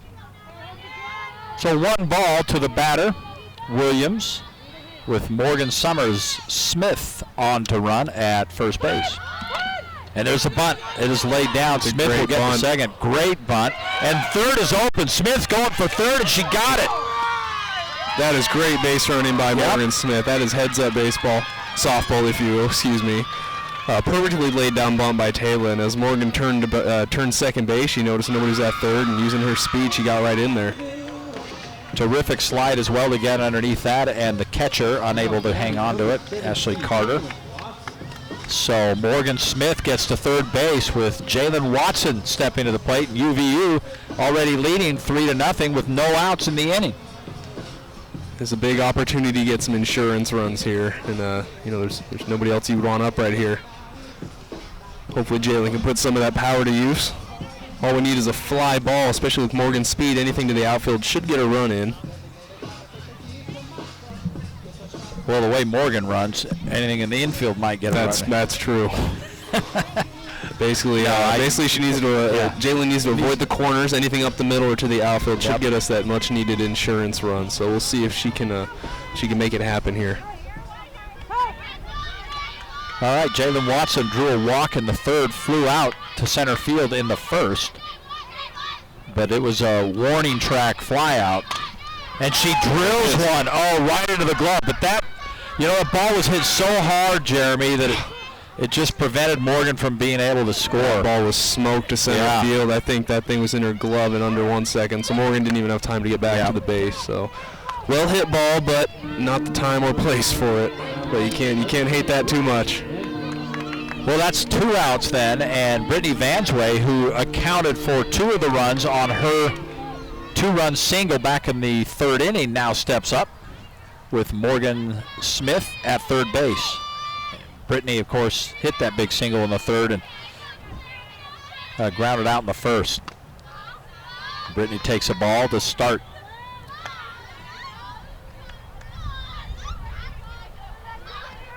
Morgan Smith's sister, Josie Summers, was the ace pitcher on this team last year that helped the team win the WAC tournament.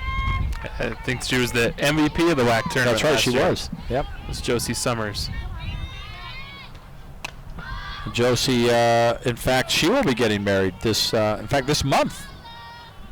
As a matter of fact, to Mitch Moore, who's also got a baseball background. He does. He played baseball at College of Eastern Utah, which I believe is now Utah State University Price or something. Oh, one of their. Effect. Okay. Yeah. Yeah. So I actually, so again, like you were saying before, David, it is a small world in the baseball world. I did play Mitch Moore. You did. My freshman year, we did play each other a few times, and now between me and Morgan and Kelly, these married couples, we've all become quite good friends. So it's been pretty fun. Off-speed pitch there for Klemenko. Drops as a ball. 2 balls now and no strikes to Vansway.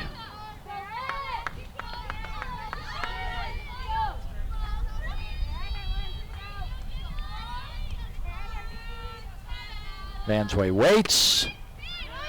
And my mistake, it was 3 balls and she just drew a walk. So we're going to have a pinch hitter now as Vansway gets aboard on a walk, and Dynasty Levi, a junior, will step up to hit for the Wolverines. with runners at the corners. You almost wonder if there'll be a pinch runner with a first and third situation. I don't know, with 2 outs, would you do that? You know, it couldn't hurt. The main priority here is to try and get Morgan in. All we need is a single. You know, Dynasty is definitely the person to do it. She already has 3 home runs on this season, so as a pinch hitter, she's more than capable of just getting in this 1 run. Of course, 2 runs wouldn't hurt, but I think Coach Palmer's main concern is finding a way to get Morgan across the plate here. So Dynasty Levi stepping in, batting .216 on the season. She has 8 RBIs, and as you mentioned, Jeremy, she has hit 3 home runs. She's also got 19 strikeouts on the year. And right now she faces 2 outs with runners at the corners.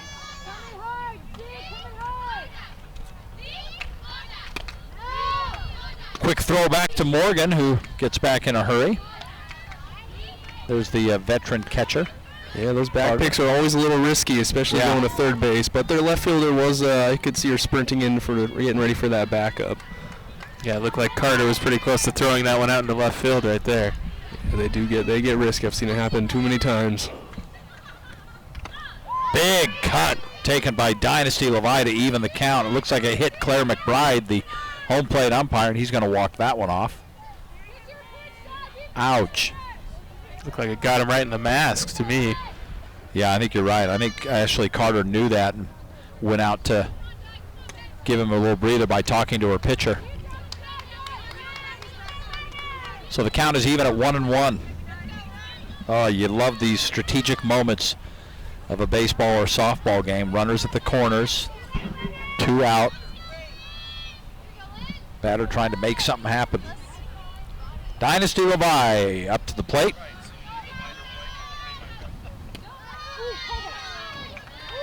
Pitch is low, 2 balls and a strike. Haley Kofler is on deck if we get to that point.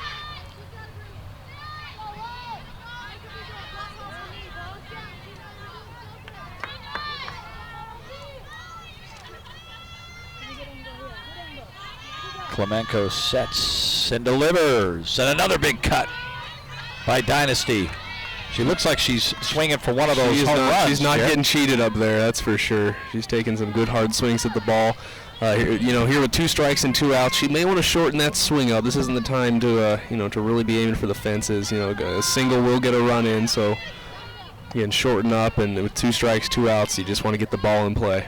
You talk about Levi with those 3 home runs. 2 of those came against Wisconsin in a win. The Wolverines beat Wisconsin in the same game, yeah. Yeah, earlier this season they were receiving votes at the time. Oh, and she goes down looking.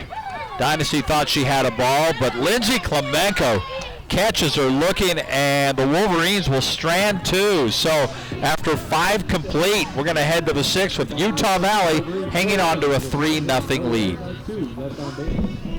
Brazilian Doodle is a proud sponsor of Wolverine Athletics. Please visit our location at the Stockton River where we try some of our new business. They say the devil is in the details. And in here, there are a lot of details. Flavor, color, texture, temperature, presentation. It all has dollars. Pressure? Maybe. But with engaged learning, I get a lot of practice. And I'll bet your homework never tasted this good.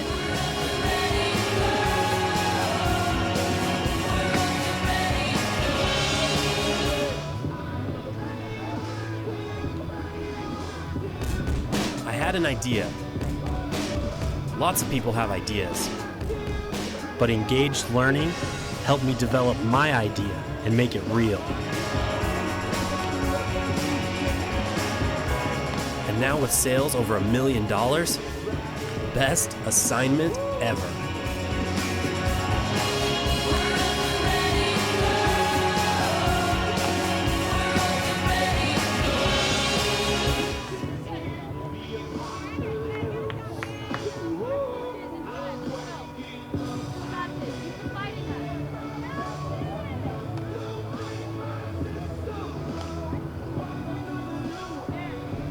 So that you can see the field behind us. Might even shoot through the fence or something. Okay. Radioactive. This was Brinkerhoff's walk-up. We're back. We are back. We head to the top of the sixth with UVU leading 3-0 on the Roadrunners of Bakersfield. Been a good game pitching for Bailey Moore. She's given up 4 hits, but the important thing is, Jeremy, she's given up 0 runs. That is the important thing. That's all that matters at the end of the day. Leading off for Bakersfield, Sydney Raber, the center fielder. She hit a single in the first inning, but struck out in the third, and Bailey, right off the bat, delivers a ball.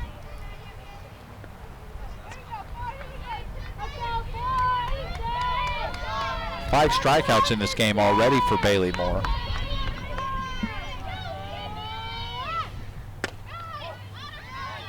And she gets a strike there to even the count at 1-1. That's her 80th pitch of the game, but pitch count in softball, not really like it is in baseball where it's, not the same type of thing that you're keeping an eye on. Yeah, not at all. I mean, I know for a fact that there's been practices in the fall back when they were looking to get their arms in shape. Some of these pitchers would throw 200 pitch bullpens. Oh, just as a practice, keep their arms loose. And, if I had ever thrown 200 pitches, you'd have to roll me off the field. Yeah, pitch count very much a big part of baseball, but totally different sport with respect to the pitchers. Little grounder hit right to Van's way at second base. She throws to Kofler for the first out of the inning. Hate to even bring this up as we're in the 6th inning, but no errors so far for UVU, and that's such a key part of this game. If you can play an error-free game, it makes such a big difference. Yeah, I must say in the 4 seasons I've been around these softball games, this may be one of the cleanest I've ever seen them play defensively. And you can see how you can see how that works out in their favor on the scoreboard. So Nicole Curry steps up for Bakersfield. She struck out in the 3rd inning, grounded out in the 1st. Nope, and that one gets away from Sarah Stanley. Yeah, talking about errors, that is something Utah Valley has really struggled with, and it's kind of cost them some ball games from time to time. Looking down, they've actually doubled up Bakersfield in errors on the season. The Wolverines have committed 80. Bakersfield's committed 40. So, I mean, it's really something they've struggled with, and it's great to see an error-free game thus far. Well, if we can take that one step further, one of the big keys to winning the WAC tournament last year is they went through that entire weekend, if I'm not mistaken, without a single error. And that really is what made the difference in the games leading up to that. You play error-free ball for 3 days, and boom, you win the WAC. It just goes to show you the old saying, defense wins ball games. Yeah. Very true. So 3 balls to Nicole Curry. She takes a big cut there. You a little surprised to see her swinging on a 3-0 count? I am. You don't see that too often. She is their cleanup hitter. They are in need of some runs here late in the game. I guess if it's that perfect pitch, have at it, but it is not often you take a big swing like that on 3-0. Yeah, batting .286 on the season. And Curry with a 3-1 count as Bailey delivers. Another big cut, and the count runs full.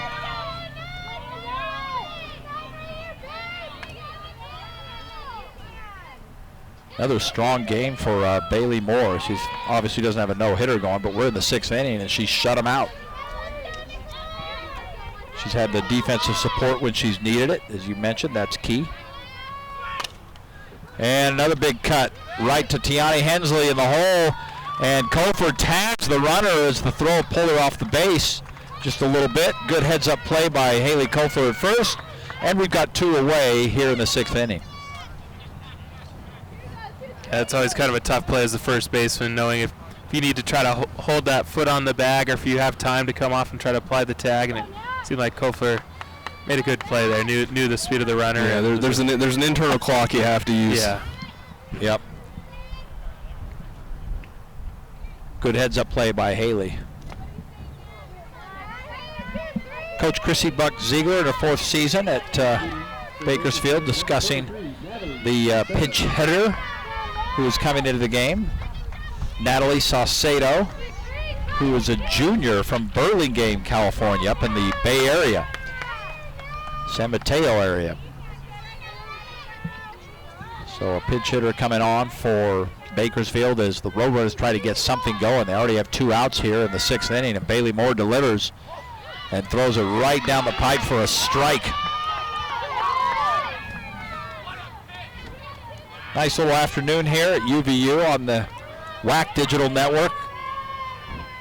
Great opportunity for parents and family and friends to be able to see, just chat for a couple hours as we talked about before the game. We're going to be here anyway, right? 1 ball, 1 strike to the pinch hitter, Natalie Saucedo, batting .250 on the season. She's got 32 at-bats this year, so she's got a little bit of work. 8 hits. And a ball and 2 strikes.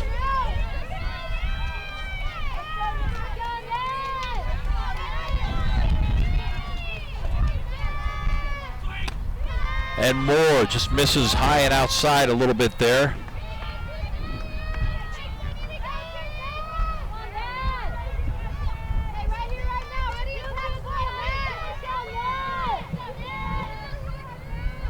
Moore trying to end the inning without a base runner. Throws that one into the ground, and Saucedo draws the walk. But we've been down this road before, and Bailey's always managed to work her way out of it in the past. It looks like Nikki Palmer may want to come out and talk with her. So was that ball 3? It looks like the batter is back here in the box. Yeah, here's the thing. The scoreboard and the stat broadcast are not in concert. The scoreboard had it at 3 balls. The stat broadcast had it at 2. And I'm pretty sure that Natalie was looking at the scoreboard when that 4th ball. Yeah, I did see our umpire back there hold up a 3. So it looks like that is the 3rd so ball. Now we're in tune with all of our very statistical, opportunities here. Get it all right. So the count is full. It looks like our catcher Sarah Stanley back there took that pitch off the dirt right off her glove hand. So they gave her a couple warm-ups just to make sure she can still hang in back there. But it looks like she's all right. All right, we have confirmed the count is full. Claire McBride holds up the 3 and the 2, and Bailey delivers. And there's the walk. So with 2 outs, Moore puts the runner on. And Julia Cavazos will step up as Bakersfield tries to get something going. 3-0 is the score, which you were talking about an insurance run in the last couple innings. 4 or even 5, even though it's only 1 more run, just feels that much more comfortable. I mean, instead you get a home run here, it's a 1-run ball game, whole new game. So, I mean, we need as many runs as we can. As with any team in any game, you always want to keep stacking it on, but those insurance runs get even more important, especially when we get into these later innings of the game. That it tends to be when UVU has, in the past, given up some leads. Oh, nice backhand by Hensley, who throws to Vansway at second to retire the side. That's the 3rd ground out of the game for Julia Cavazos, and the Wolverines are out of yet another inning. So after 6.5, Wolverines, 5.5, excuse me. Wolverines lead 6-0.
Tell them that I need more.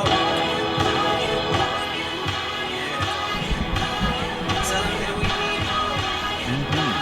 Tell them that I need more. And we're back! Are we back? We're back. How are we doing, everybody out there in internet land? It might just be audio only right now, Dave. We're trying to get it corrected. Okay. You got to be very descriptive right now. Goodness. Okay. Now I'm doing radio play-by-play. I don't know if I've ever done that. Anyway, it's good to have you along with us today. Any parents, family, friends, whoever may be watching or listening to our broadcast. So let's set it up here. We're at the bottom of the sixth. Wolverines batting. Leadoff hitter is Haley Kofler. And the Wolverines are leading 3-0. The pitcher, Lindsey Klemenko, delivers a strike with the first pitch, so an 0-1 count to start things off. Kofler reached on an error in the second inning, an infield error to the shortstop, and flew out to the right fielder, a deep ball fly out in the fourth.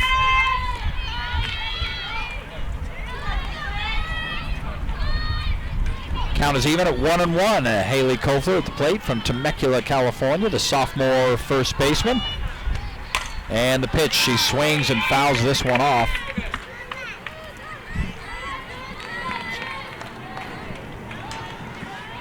And the count goes to 1-2. Two more between these two teams tomorrow. The WAC plays a single game and then a doubleheader. There's been some talk of them going to 3 individual days in the future.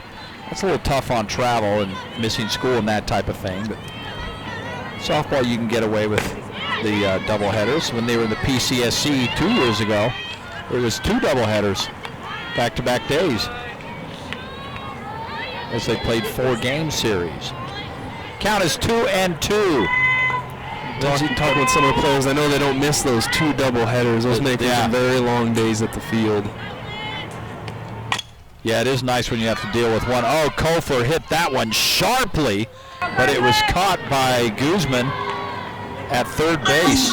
Just barely missed what possibly could have been a double.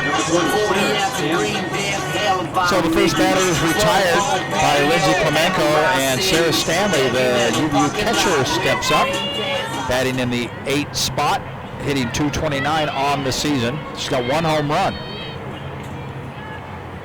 today already. That put the Wolverines up 3-0. Takes a big cut on the first pitch for a strike. Those of you who are attempting to watch, I understand we're having trouble with the video signal, so we'll try to paint the picture as best we can as we move along here in the bottom of the 6th. 0-1 count to Sarah Stanley, facing Bakersfield pitcher Lindsey Klemenko. And a big cut by Stanley, but this one will be caught on the warning track by the left fielder, Madison Bundy. 2 outs. And Tiani Hensley, the shortstop for UVU, will step up. Hensley, the junior college transfer from Southern Nevada. A junior this year. She has played, I'm pretty sure, Jeremy, I think she's played the entire season. Might be the only player that's played every inning at her position this season at shortstop. I cannot recall her playing in any other position. I don't recall anyone else playing shortstop either. No, not at all. I know last year we had a few girls mixing in and around there, but Tiani's really found herself a home over there in the 6th hole. She flew out to center field in the 3rd inning and grounded out to third base in the 4th, and the pop fly behind the plate, and it is caught by Ashley Carter. And that's it for the Wolverines in the bottom of the 6th. 3 batters to the plate, 3 batters out. We will head to the top of the 7th. The Wolverines are 3 outs away from taking the series opener against Bakersfield, and we'll be right back.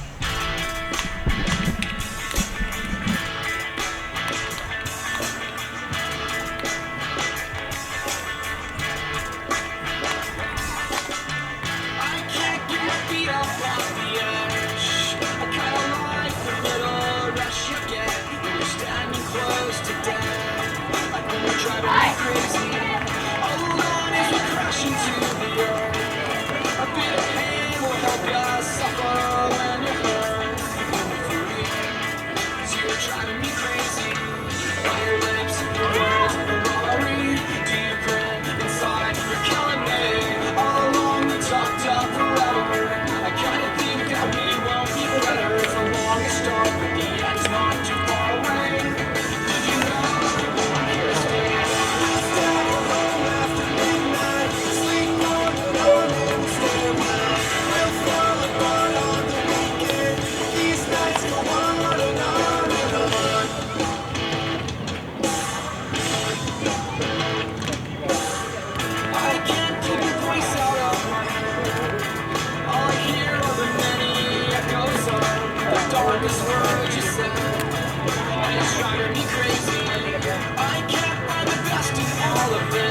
Welcome back. We're at the top of the 7th inning. UVU leading 3-0. They are 3 outs away from beating the Roadrunners for an 8th consecutive time and taking the opening game of this Western Athletic Conference softball series.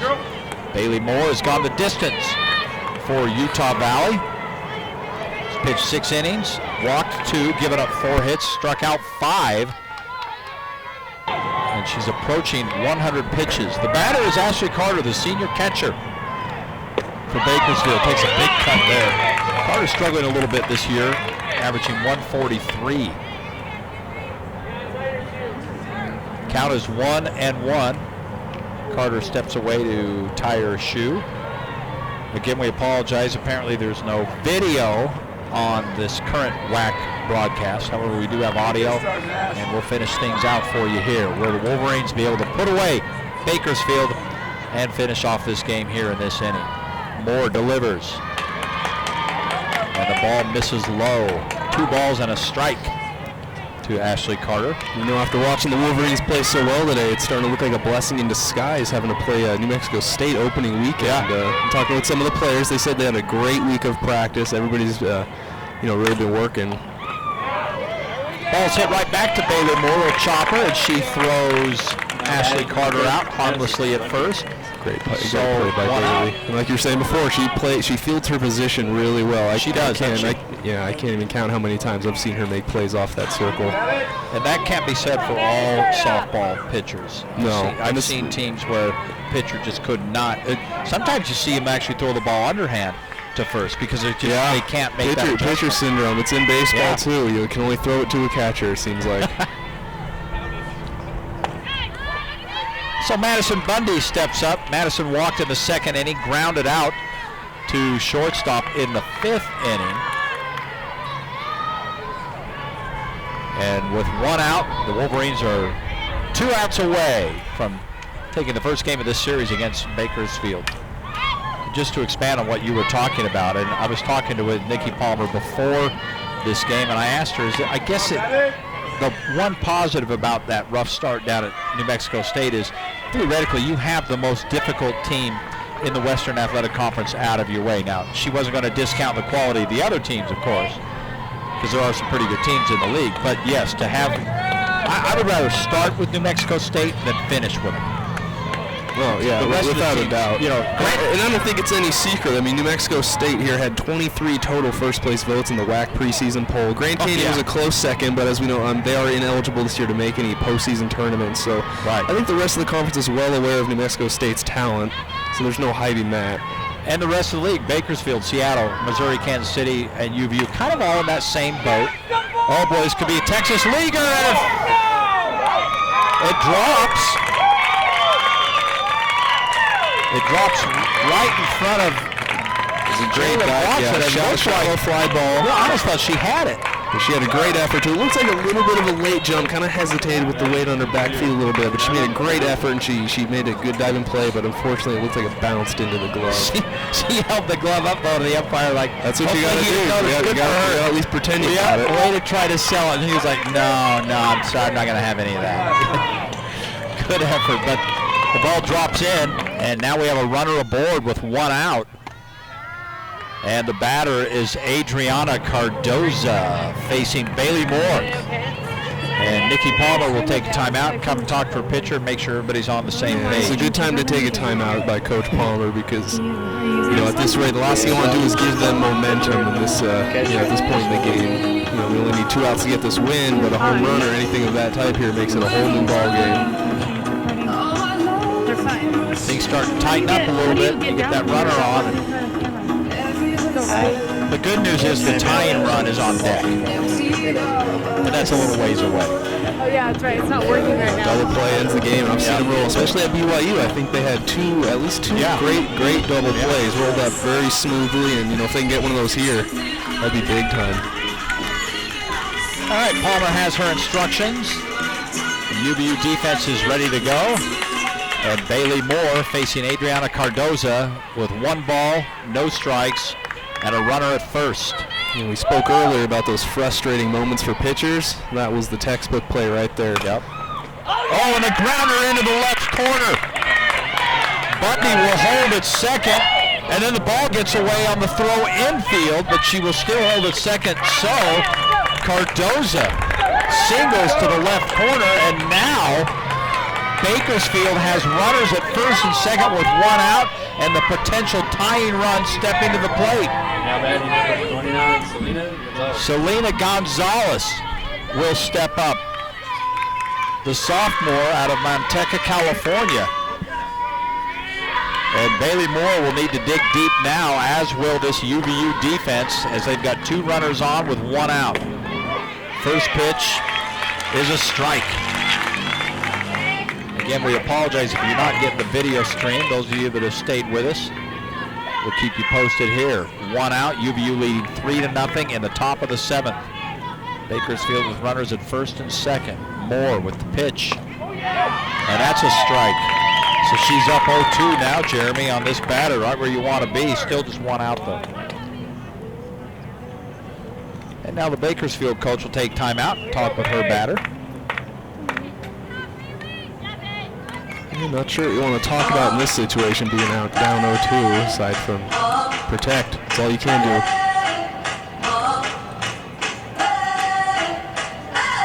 Well, I assume you've kind of taken the sacrifice bunt out of the equation here because you need 3 runs to extend this game. Yeah, the only run that matters right now is the batter out. That would be the 3rd run. The other 2 would be great, but the game doesn't continue unless we can get that 3rd run in. So the count is 0-2. Bailey Moore delivers to Selena Gonzalez, and that's a ball. That's a great 0-2 pitch right there. Yep.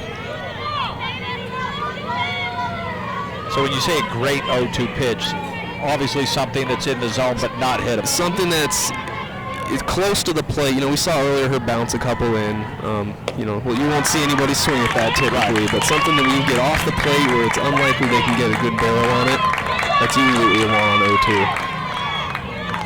Oh, and another throwaway pitch there runs the count to 2-2. 2 runners on for Selena Gonzalez, and UVU is leading Bakersfield 3-0 here in the top of the 7th. Oh, and the pitch just misses outside. The count is now full. And Jeremy, I don't think you want to load the bases and put the winning run at the plate. Go ahead run, excuse me, at the plate. No, not at all. In this situation as a pitcher, you want her to hit the ball. You want to give them something to hit and let your defense work like they've been doing all day long. And here comes the pitch.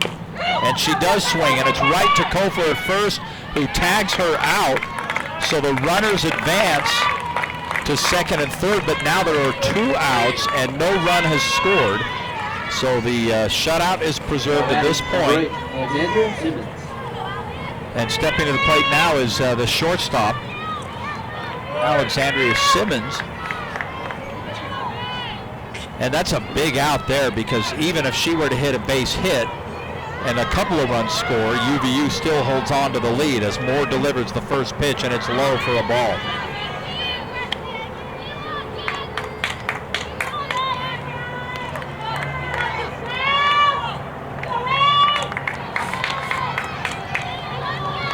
Runners at second and third for Bakersfield. Simmons at the plate.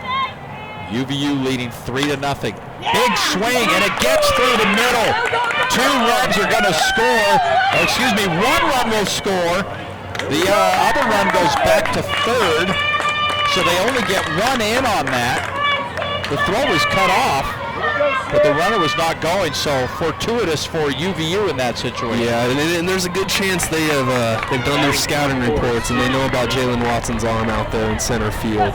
She did a great job of getting that ball into the cut. A lot of times they get a little excited and you'll tend to throw it a little high and try to throw the strike to home plate, but that was a good job to get that ball in. So they do get 1 run in. It's a 3-1 game. Runners at second and third. And the batter is Sydney Raber. Raber singled in the first inning, but she struck out in the third and grounded out in the 6th. But right now, a base hit could tie up this game. Yeah, this is probably the last batter Bailey wants to have to face right now. Chopper to short, fielded. Hensley throws. Game is over. Great play by Hensley, scooping up that ball. That was a tough, bouncing ball as well. And you're right, a great play by her to scoop it up. So how about that? The Wolverines dodge a bullet here in the top of the 7th as Bakersfield threatens. But Bailey Moore and the defense behind her helps close it down. 3-1 UVU victory. Great game. Get away with it. Anytime you can get a win with only managing 3 hits, it's a great defensive game. Like I said before, defense wins ball games, and today was a great example of that. Yeah, great job for the defense to come through. Bailey Moore, ground ball pitcher, gets the ground ball she needs at the end to get out of it. Apologize once again for the technical difficulties. The video went down on us, but hopefully the audio kept going. You guys were able to stay with us, as this was a good one here at the end. All right, well, thanks so much. I mean, we don't have a post-game show on this network, so we're going to wrap it up from here. We will have another broadcast for you, I believe, a week from today or a week from tomorrow. From tomorrow. Against Seattle. In fact, I think we're going to have a doubleheader. April 11th, doubleheader against Seattle U. Right? All right. All right, well, we'll join you back then. Thank you, those of you that tuned in today. Thank you, Jeremy. Thank you, James. Thanks for having me. Have a nice weekend, everyone.